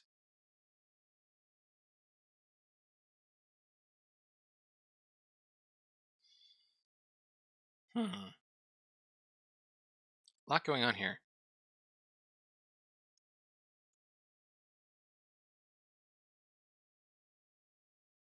Yeah, giving me old school Nintendo vibes. Couple of reviews. I know I've got some NES fans out there. If that's you, check out the new RPG Project Nosferatu. Yeah, definitely aiming for that sort of like early 90s Nintendo vibe. I wonder if they marketed it. Looks like no. Nope. This went up on the 19th of January. So, despite the fact that it does look like a Nintendo game, so might appear like low effort, I don't think this is a low effort game. I think this is a high effort game and is a heartbreaker because I don't think they told anyone about it. Yeah. And like, not people would care, right? I think there's a market for this kind of game, not just nostalgically. 2 positive, no negatives. I am going to guess 150 and most, unfortunately. Yeah, that's a bit of a bummer. And I am very confused as to why we have 2 words for the same critters.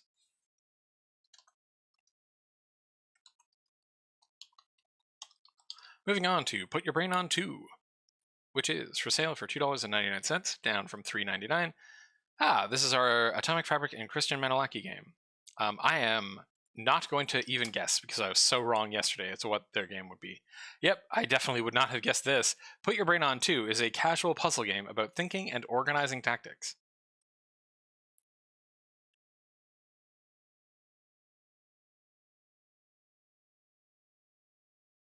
Okay, so is it always the same environment? And we're just changing up the... Definitely looks like it's always the same environment, just the placement of like gameplay elements is different. Real weird. I mean, this is a very quick, in comparison to the abstract puzzle game that we were looking at. This game is much more comprehensible, but also I don't think it's going to find much of an audience. Probably because they put this game up like today or something.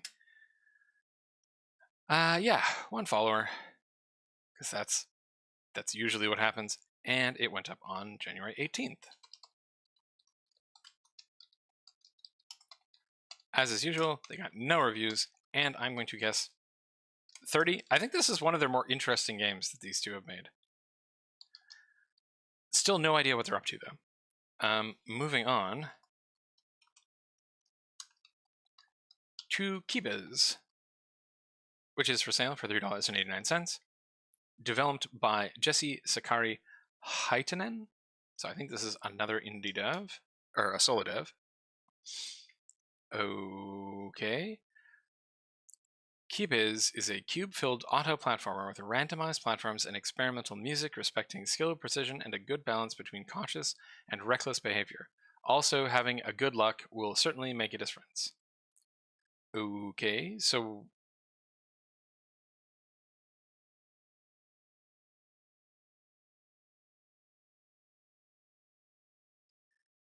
I think the UI could have used a little bit more work on this one, because it is really just text boxes.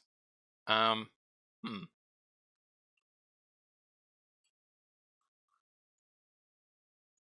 right, let's check your charts.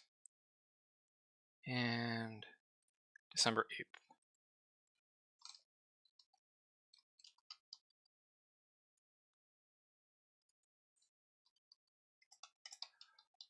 Okay, well, congratulations, Jesse. You did successfully make a game. I think this one is going to be something of a learning experience for you, and I look forward to seeing what your next game looks like. I'm going to guess 10 people will check that one out. Moving on. Whoop. 2. Slippery Flippers, Episode 1, Amulet of the Gods. Okie dokie. For sale for $4.49, down from $4.99, developed and published by Snowhaven Studios. A group of thieves have found their next gig, a museum holding the Amulet of the Gods, a mysterious artifact said to contain godlike power inside of it. It's sitting there, just asking to be stolen, with law enforcement on the prowl. Will the crew's leader, Orlando, lead them to riches or ruin? Okay. Okay, so this is a furry game. I was not expecting that, though I probably should have, because it's called Slippery Flippers. What was I thinking? This is a choose your own adventure interactive fiction. So this is a visual novel where you play a gang of thieves, furry thieves, trying to steal maybe a magical amulet. It seems to take place entirely in this museum. Oh wait, no, there's one in an office too. Neat. I'm digging the art style. I think these little critters are cute. One of the characters is a blobfish. I highly approve. Okay. But no reviews. So probably we're not marketing this game a lot. That would be my guess. Backslash, I need you. Come back to me. There we go. Looks like only one person played this. And the store page went up on January 12th.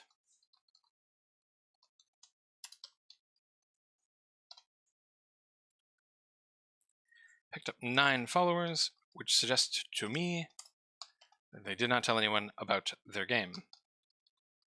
Which is a bummer, because it does look very cute.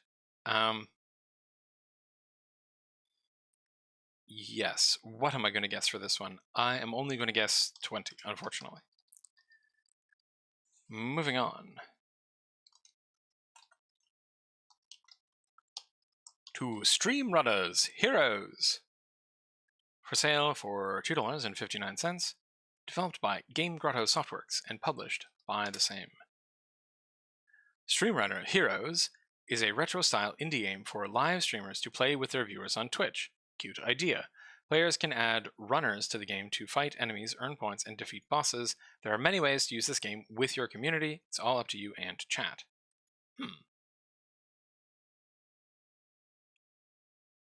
Okay.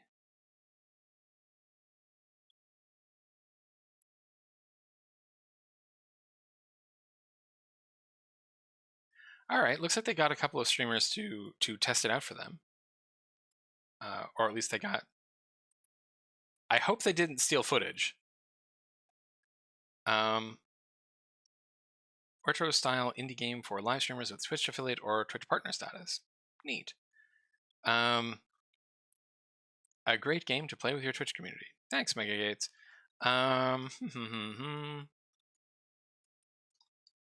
Personally, I look at this and I'm a little confused as to what the actual runners are trying to do and whether or not people can really interact with them. Went up on the 16th of November.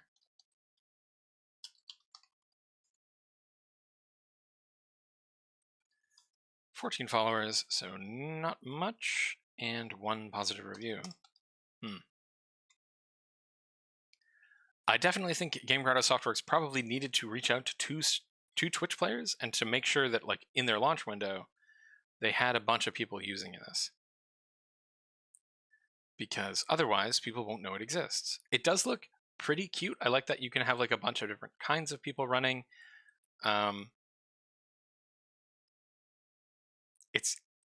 It's not clear what you're actually doing, though. Like, I can guess that maybe you're fighting monsters, and then depending on what row you're in, like, your little runner character would do better. But it's weird that the runners don't have, like, chat names there. So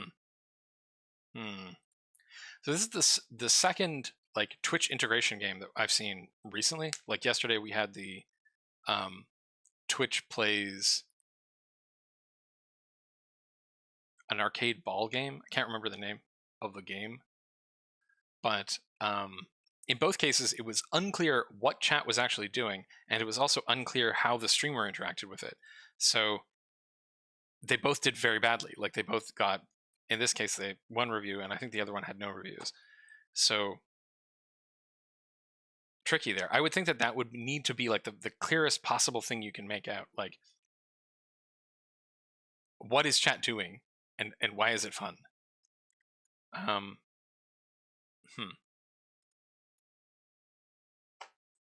don't know. 20?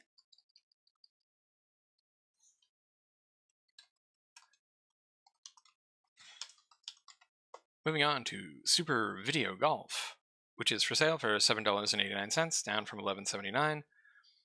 Developed and published by Totgeschwiegen Games.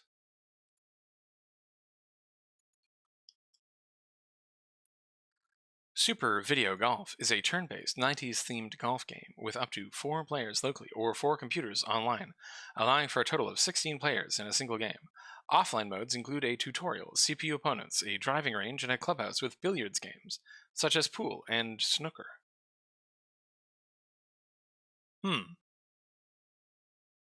Odd. Super Video Golf.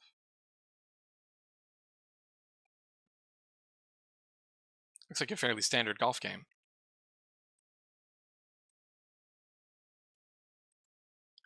Weirdly muted color palette. Like, doesn't look bad, just sort of like dim a bit. The screenshots down here look more like vibrant. I wonder if they have a weather system or something, and this is just sort of an overcast day. Okay, we've got some fun GIFs. So I've not put a great amount of time into this, but first impressions are that if you like golf games, and for the price, you will have fun here. Played for 1.5 hours and then went back and played another half hour. Simple, tough golf game. Contains pretty simple controls, and you would actually find in a game as old as this looks, they work well. Seems like there's plenty of content, 10 different golf courses with 18 holes, as well as a map editor. I like simple games sometimes. I agree. And this one looks pretty cute. I find it funny that like there's the focus on the fact that like you can also play pool in this game. All right. Came out or went up on Steam on the 9th of October. Only got 33 followers and 4 positive reviews. So I'm gonna guess maybe 150 for this. Interesting game you got there, Trend Area. I'm gonna move on.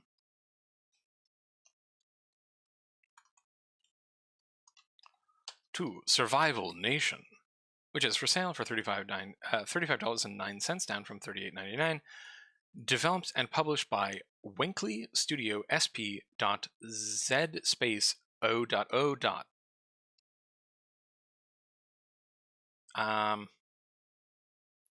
Winkley Studio something. Okay. Survival Nation is an open-world online RPG survival game designed for VR. In this game, you will kill hundreds of zombies, acquire weapons, learn new skills, craft, explore the world, complete quests, and most importantly, fight for survival. Will you join a survival nation? And they have 25 mixed reviews. And it looks like you can fish, and then cook the fish, and then eat the fish. As well as climb things with your hands. Interesting. Character models look pretty good.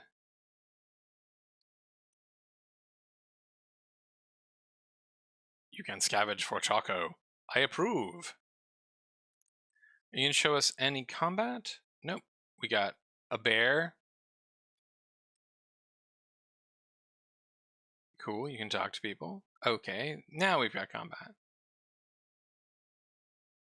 In multiplayer.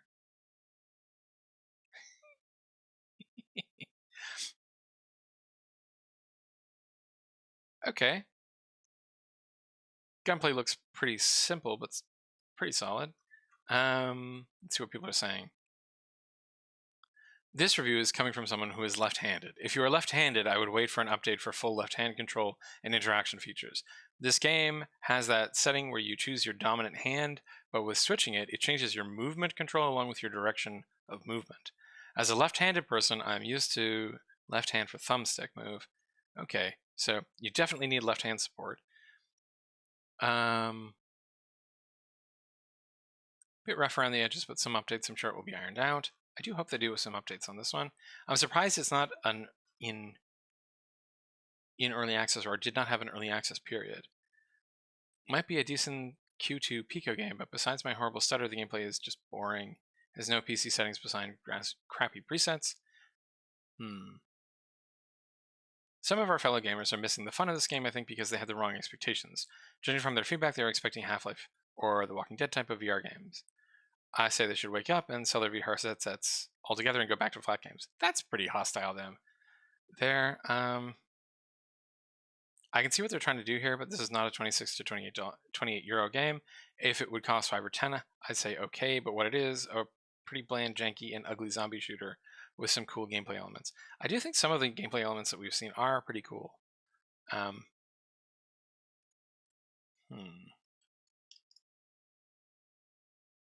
Bunch of people playing it. And store page was put up on the 22nd of November. Was it 2021 or 2022? 2022. So, 72 days is not a ton of time to pick up 433 followers. Not bad. Lots of healthy interest with only 15 positive reviews and 12 negative. So they've already probably sold more than their follower count would suggest, showing me that this is a game that did have substantial organic reach. People are interested in this kind of like survival game, especially in Unreal, not Unreal, in VR. So what am I going to guess for this? I'm going to guess 3,500 for this. That's my guess. Good job, Winkley Studio. I hope you add left-handed support. That's really important. Left-handed support is really an important thing to have for VR games, and that you fix up some of the issues that other people are having so that everyone likes your game more. Okay. Still, very impressive. Moving on. To Tales, the Backbone Preludes. Oh yeah, I looked this up yesterday. So, this is a furry detective game, the prelude to another game called Backbone, which had a ton of hype behind it, and then came out and everyone thought it was extremely disappointing because it got really, really strange and linear. Like, the first game pitched itself on being this like very non-linear sort of conversation detective game. And it was that, but only for like the first third or something, and then it got really linear and very weird. Here, it looks like you're playing more characters, which is kind of cool. Because before, like in the first game, you were only this raccoon guy. It looks like the same kind of game. They have just phenomenal pixel art, just absolutely stunning pixel art. And they also have like they're using pixel art lighting so that all the sprites have normal maps, so they can move lighting around the sprites. Extremely impressive.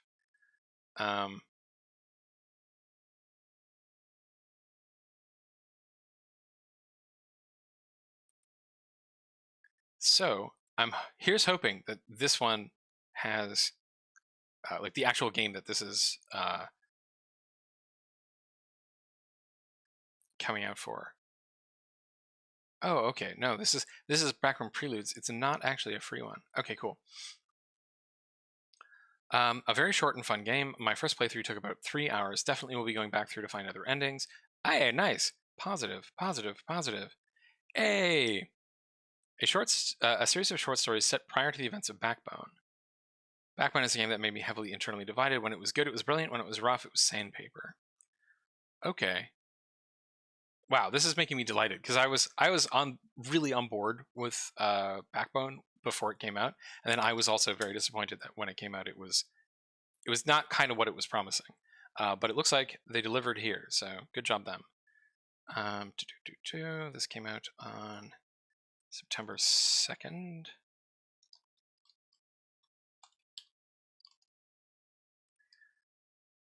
And they picked up about 1,000 followers. Not bad. Strong follower per day count. And they have 13 positive reviews.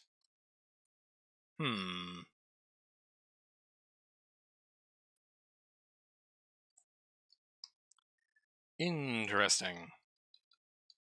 It's always interesting to see like numbers that are very similar right next to each other, right? We have Tales, the Backbone Preludes, with 998 followers, translates into 13 positive reviews, right? And I think no negative reviews. Yeah, no negative reviews, right? 100% positive, very, very good, but only 13. In comparison, Survival Nation has almost twice as many reviews from half as many followers, but half of them are negative. I don't know what that means. I just find like the numbers interesting, like those relationships there. Extraordinarily different games, right? This is a furry detective game, which is actually a collection of short stories, like very, very, very different than a survival zombie shooter, right? but money is money, and I think that Winkley Studios made more. Gosh, what am I going to guess on this one? I'm going to guess 1,800 on this one. I'm going to guess that they're going to more than double their followers. They are over the 10 review bump, but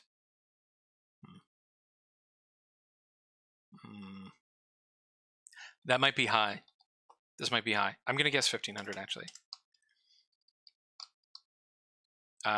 Still, good job, Eggnut, which is the studio that made it. I didn't actually go over the studio. I got too excited to talk about Backbone. All right, next game is Tell Some Story Foz, which is for sale for $17.99, developed and published by Camelot.tdm.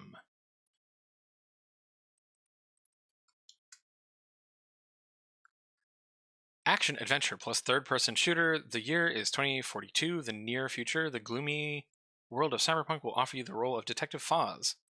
Random circumstances drag the hero into a showdown between gangs and corporations, where he has to make a choice on whose side he is. Okay. Interesting visuals.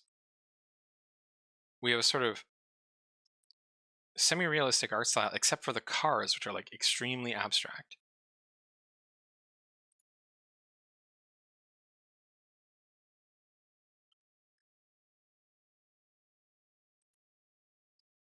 All right, so it's a shooting game, not really a detective game. I was sort of hoping for a cyborg detective game.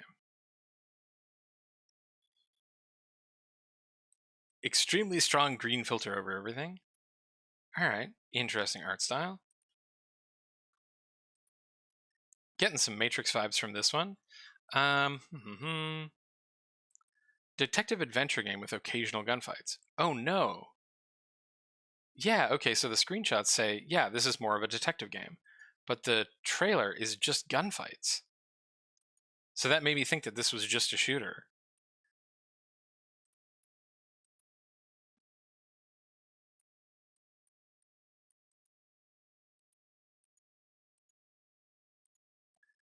Okay, so the other trailers are not just gunfights. Okay, cool. All right. The story can easily be degraded to a cliche. You play the part of Foz, a police officer with alcoholism. Very long review there, bunch of reviews. I'm guessing most of them are not in the language I speak. Yes, I think this is a Russian game. Yes.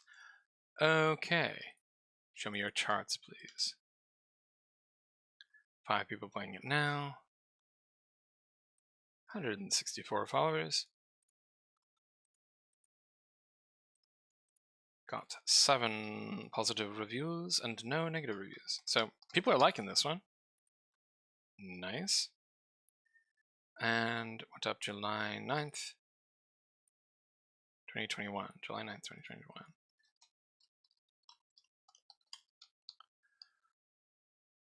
So people are liking it, but it was on Steam for a very long time. So I don't know if all of these followers will convert over because they're pretty old.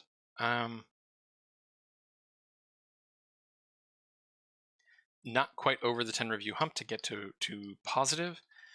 Oh, what am I gonna guess? 500, 500 maybe. Am I gonna guess 500? I'm gonna guess 300. I'm gonna guess 300 because it does not look like they were doing a lot of promotion. That is a very, very low follower per day count.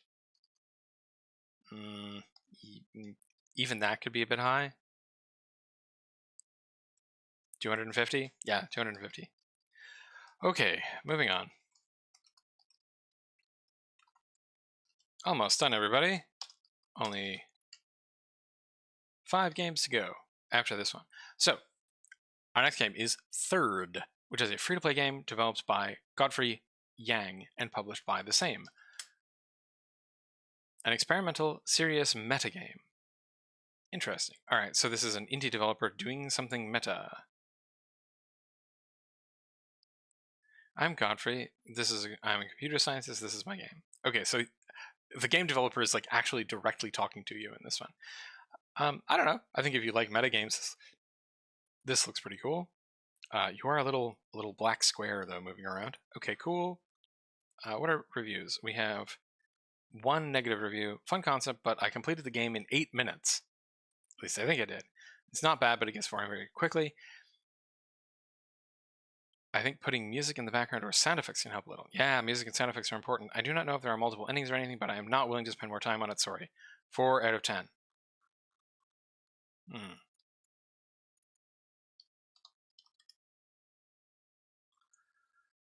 One person is currently playing it, and store went up January 13th. Oop, no. 10 followers, 1 negative review, and no positive reviews. I'm going to say, well, it is free, so I'm going to say 100. Probably check it out. If anyone checks it out, please let me know how it goes. Moving on to TouhouTraveler. For sale for $2.59. Developed and published by DebugJK.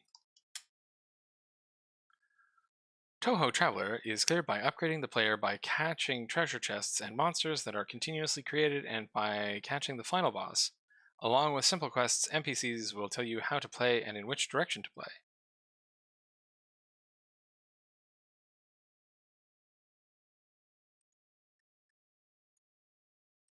Okay. DebugJK, do you have other games? Nope. I'm wondering if this is a Touhou fan game. I'm guessing it is, but I don't know if that's like legally allowed. I don't play many Touhou games, but I think I recognize some of these characters, and I think that this may be doing some copyright infringement. I don't know. It does not look like there are multiple environments. Oh wait, no, there's sort of a concrete field rather than a grassy field.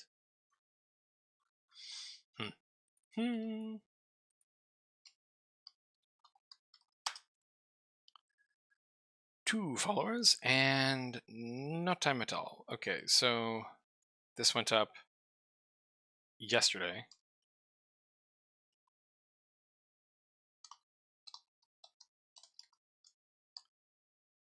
And I got 2 followers and no reviews. So, DebugJK, got to tell people about your game. You need to put up your Steam page earlier so that people will have the chance to like add it as wish lists so that they get reminded when it comes out.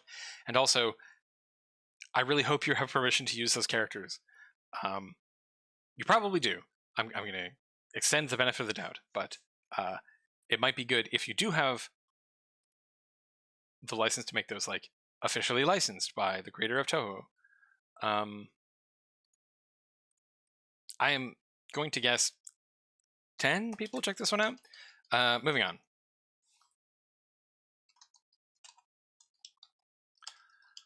To Trackmania, which is a free-to-play game developed by Nadeo and published by Ubisoft. Huh. Okay. That's a big publisher there.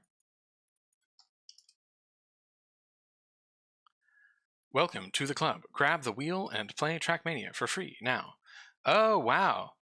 Okay, yeah, I think this was originally a mobile game. Or not? I can't remember where this came from. Trackmania, tell me who you are. Is a series of racing games for Nintendo.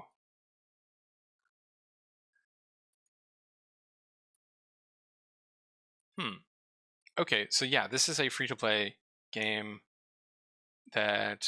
Oh, okay, I get what's going on here. All right, sorry. So, this game came out a while ago, I think. Latest Trackmania was 2020, so yes, this came out in 2020. I hear it's pretty good, but this would have come out for the Ubisoft store page, and Ubisoft has basically just given up on that. They've now putting all of their games that came out on that and exclusively on that onto Steam. So that's what's happening here. This is just a Steam release of a game that has been out for 3 years. Still, getting a bunch of buzz. Coming from TMF, this feels like a bad game. TMS also has its share of issues, but is way more enjoyable than this complicated mess. Also subscription based. Okay, so there is a subscription to this one. All fun content is locked behind a paywall. You still need the Ubisoft client.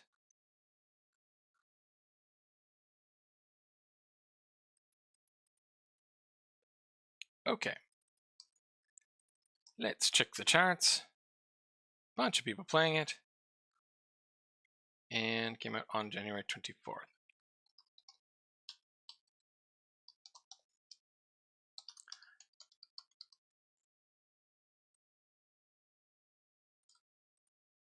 Bunch of followers in a very, very short period of time, but this is Ubisoft, right? One of the 3 largest companies in the world backing this. 3 largest game companies in the world. I think still. I think they're still top 3. Though maybe Tencent is bigger now. I don't know.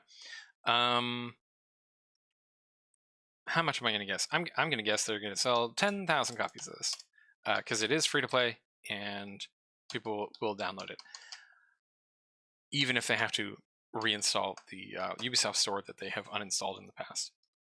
Moving on to Ultimate Flight Simulator Pro, for sale for $1.09, down from $1.29, developed by Yusuf Islam Seyhan and Samatakar, and published by Inspector Studios.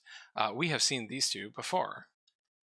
They are not quite as prolific as Atomic Fabric and Christian Manolaki, but they have been making quite a few games recently. When was their last game? Right, yes, they are the one who made Ultimate Flight Simulator Pro came out yesterday. They have a game that came out today, and they have a game that came out on the 30th, which was Truck Simulator Ultimate 3D. And before that, they had the one that has, I think, the best of their titles, which is Bus Simulator Car Driving.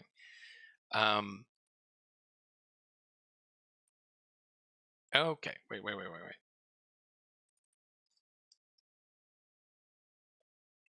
Give me back to the store page. Okay, if you want to feel like a real pilot, this airplane game is for you. That doesn't look like an airplane, that looks like a spaceship. Okay, that looks like an airplane. That looks like a spaceship. An enjoyable airplane simulator. Great different planes are waiting for you in the simulator game. Cool. One review, budget arcade flying game that doesn't come anywhere near close to the word simulator. However, considering the cost, it's not that bad. The game knows exactly what it delivers and it has a fair price. Cool. Thank you, Sausage, for the review. Graphics and sound are passable, although the map is flat with structures poking out and the objects are blocky. At least it is original and decently detailed. Particularly well done is the futuristic map, which features high skyscrapers and lights. Nice. Okie dokies. Wait, we're already on that page. Okay, cool. So this one went up on January 20th.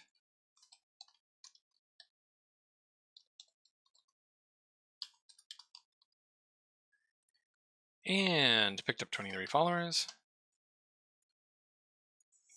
With one positive review. What do I guess for this one? 80, maybe? Maybe 100. I'll put 100. I wouldn't be surprised to come back and see 1 to 5 reviews on this game. All right, Godspeed, Yusuf Islam Seyhan and Samatakar. Moving on to Underworld Idle. Okay, so this is definitely an idle game, but saying that out loud made me think like, man, like a game where you play as like a Japanese idol in the underworld, like in hell, would be a game, wouldn't it? Like an idol simulator explicitly in hell.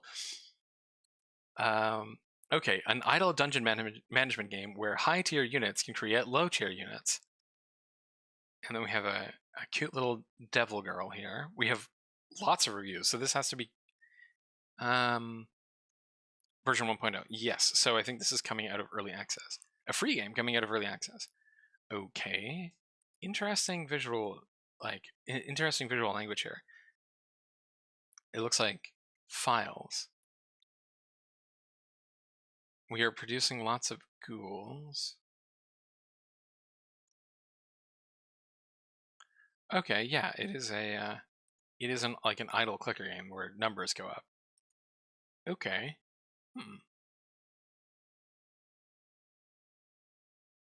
And then the more critters you have, the more critters that they create. Interesting. One of the best idler games I've ever seen. Why is this negative then? And you've played it for so long. So why am I downvoting? Two problems. One of them is so horrific it could actually screw up your real life. Okay, I have to read the rest of this review now. Progress doesn't continue when you're not playing. The game requires being open in order to advance. Basically, every other idler game I've seen continues racking in numbers when the application is closed, but for some reason they didn't do that here. It'd be way better if they did. Even though this is a pretty big deal for idler games, the second problem makes this problem look like an intended feature. The save mechanic overwrites your computer's clipboard. Oh, wow. Oh, that is actually really bad. So when the game saves, it writes it into your clipboard. Not great. So, for example, I was working in my real life job and I had this game running in the background, which is mostly what idlers are literally designed for, to run in the background. I was creating a script for my podcast, part of my job, and I cut a large section just to move it up a bit. When I pasted, I got a wall of seemingly random text. Oh my gosh. Wow. Okay. Thank you for the warning, John.Hops. I really hope that they have fixed this by now, because this was in May last year. I really hope they fix that issue.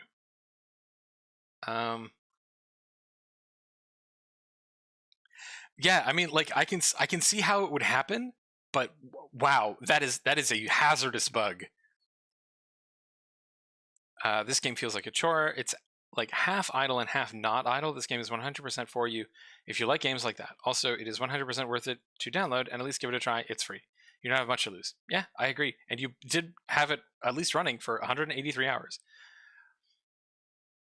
Idle games numbers are always absurdly high, but like some of these are very, very high. 3,000. 800, like tons and tons and tons. The truth is, I like this game. It has some good features and bad, but it's not an idle game. It's a full-time job.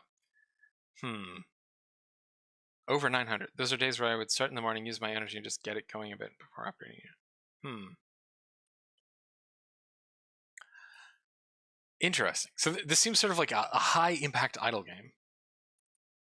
I will avoid it because it will probably eat my life. 602 people are playing it now, which is very close to the peak of 2 years ago. So I think some people are just like, yeah, I'm just going to do this for a long time. Like I'll just have this running all the time. Nice. Okay, so February 6th, 2021.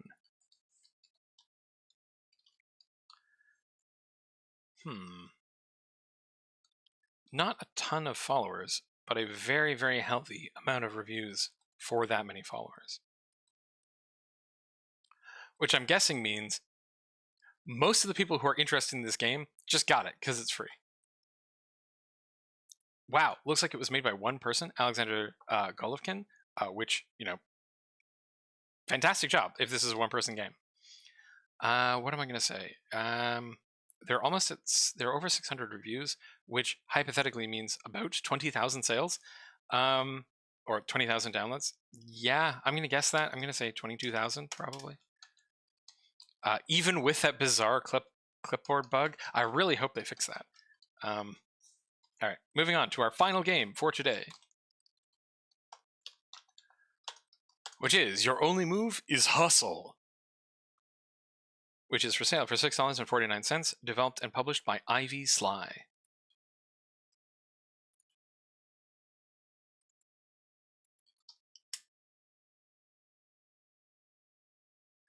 Master your technique and execute flashy combos and outsmart opponents across the world, frame by frame. Slow down the clock to fine-tune your fighting style in this innovative turn-based combat simulator.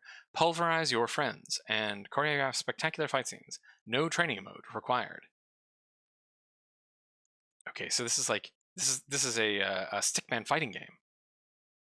Customize your dude. All right. Okay. Epic fight scenes.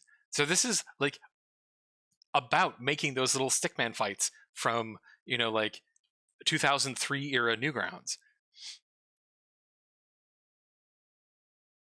Oh, it's cool. All right. It's basically like showing you an onion skin of what is about to happen. Very clever. All right, this is a cool idea. I can see why people are jiving with this one. Nice job, Ivy Sly.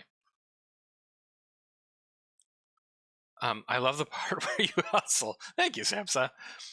Shadow Wizard Money Gang. We love casting spells. All right.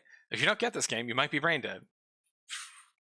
The fans of this are exactly the kind of people you would expect on 2003 Newgrounds.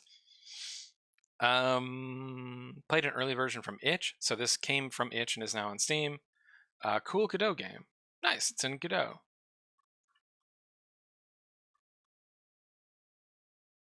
Tons of positive reviews. We're live. Buy your only move is hustle now. It is no longer going to be launching in early access. Wait. May have noticed that your only move is hustle is no longer going to be launching into early access. This is an intentional change with 4 pretty complex characters, an advanced character customization system, and a slick new UI.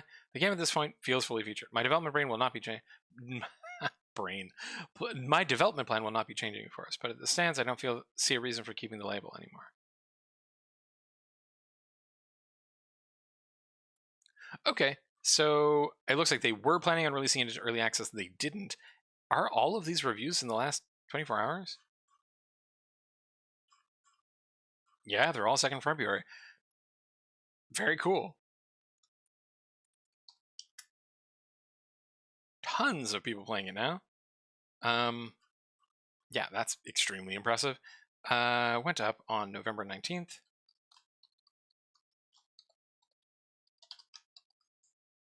$75 days ago, got 7,000 followers. A ton of positive reviews and 14 negative reviews. What do I guess for this one? They're probably up in the 18,000 range already. What am I going to guess? So Underworld Idle was exiting early access and had already kind of like plateaued. So I said 22,000 for them, which was only 2,000 more than they already had.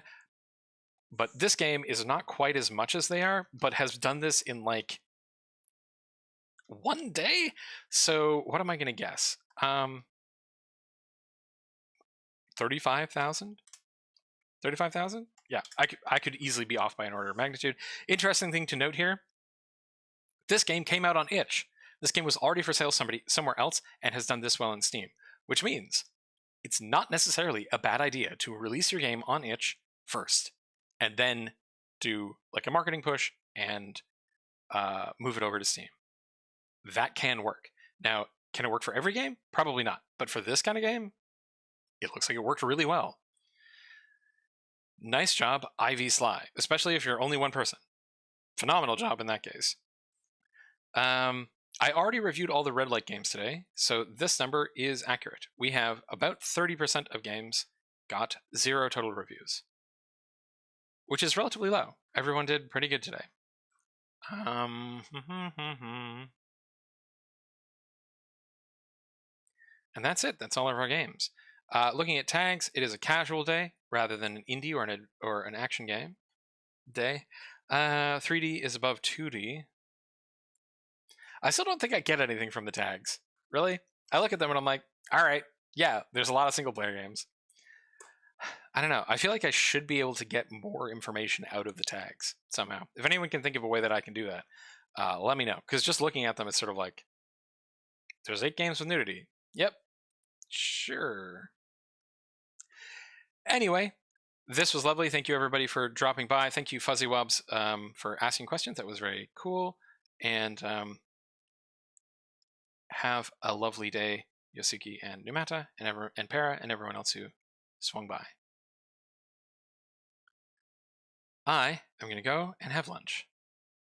And you all have a lovely day.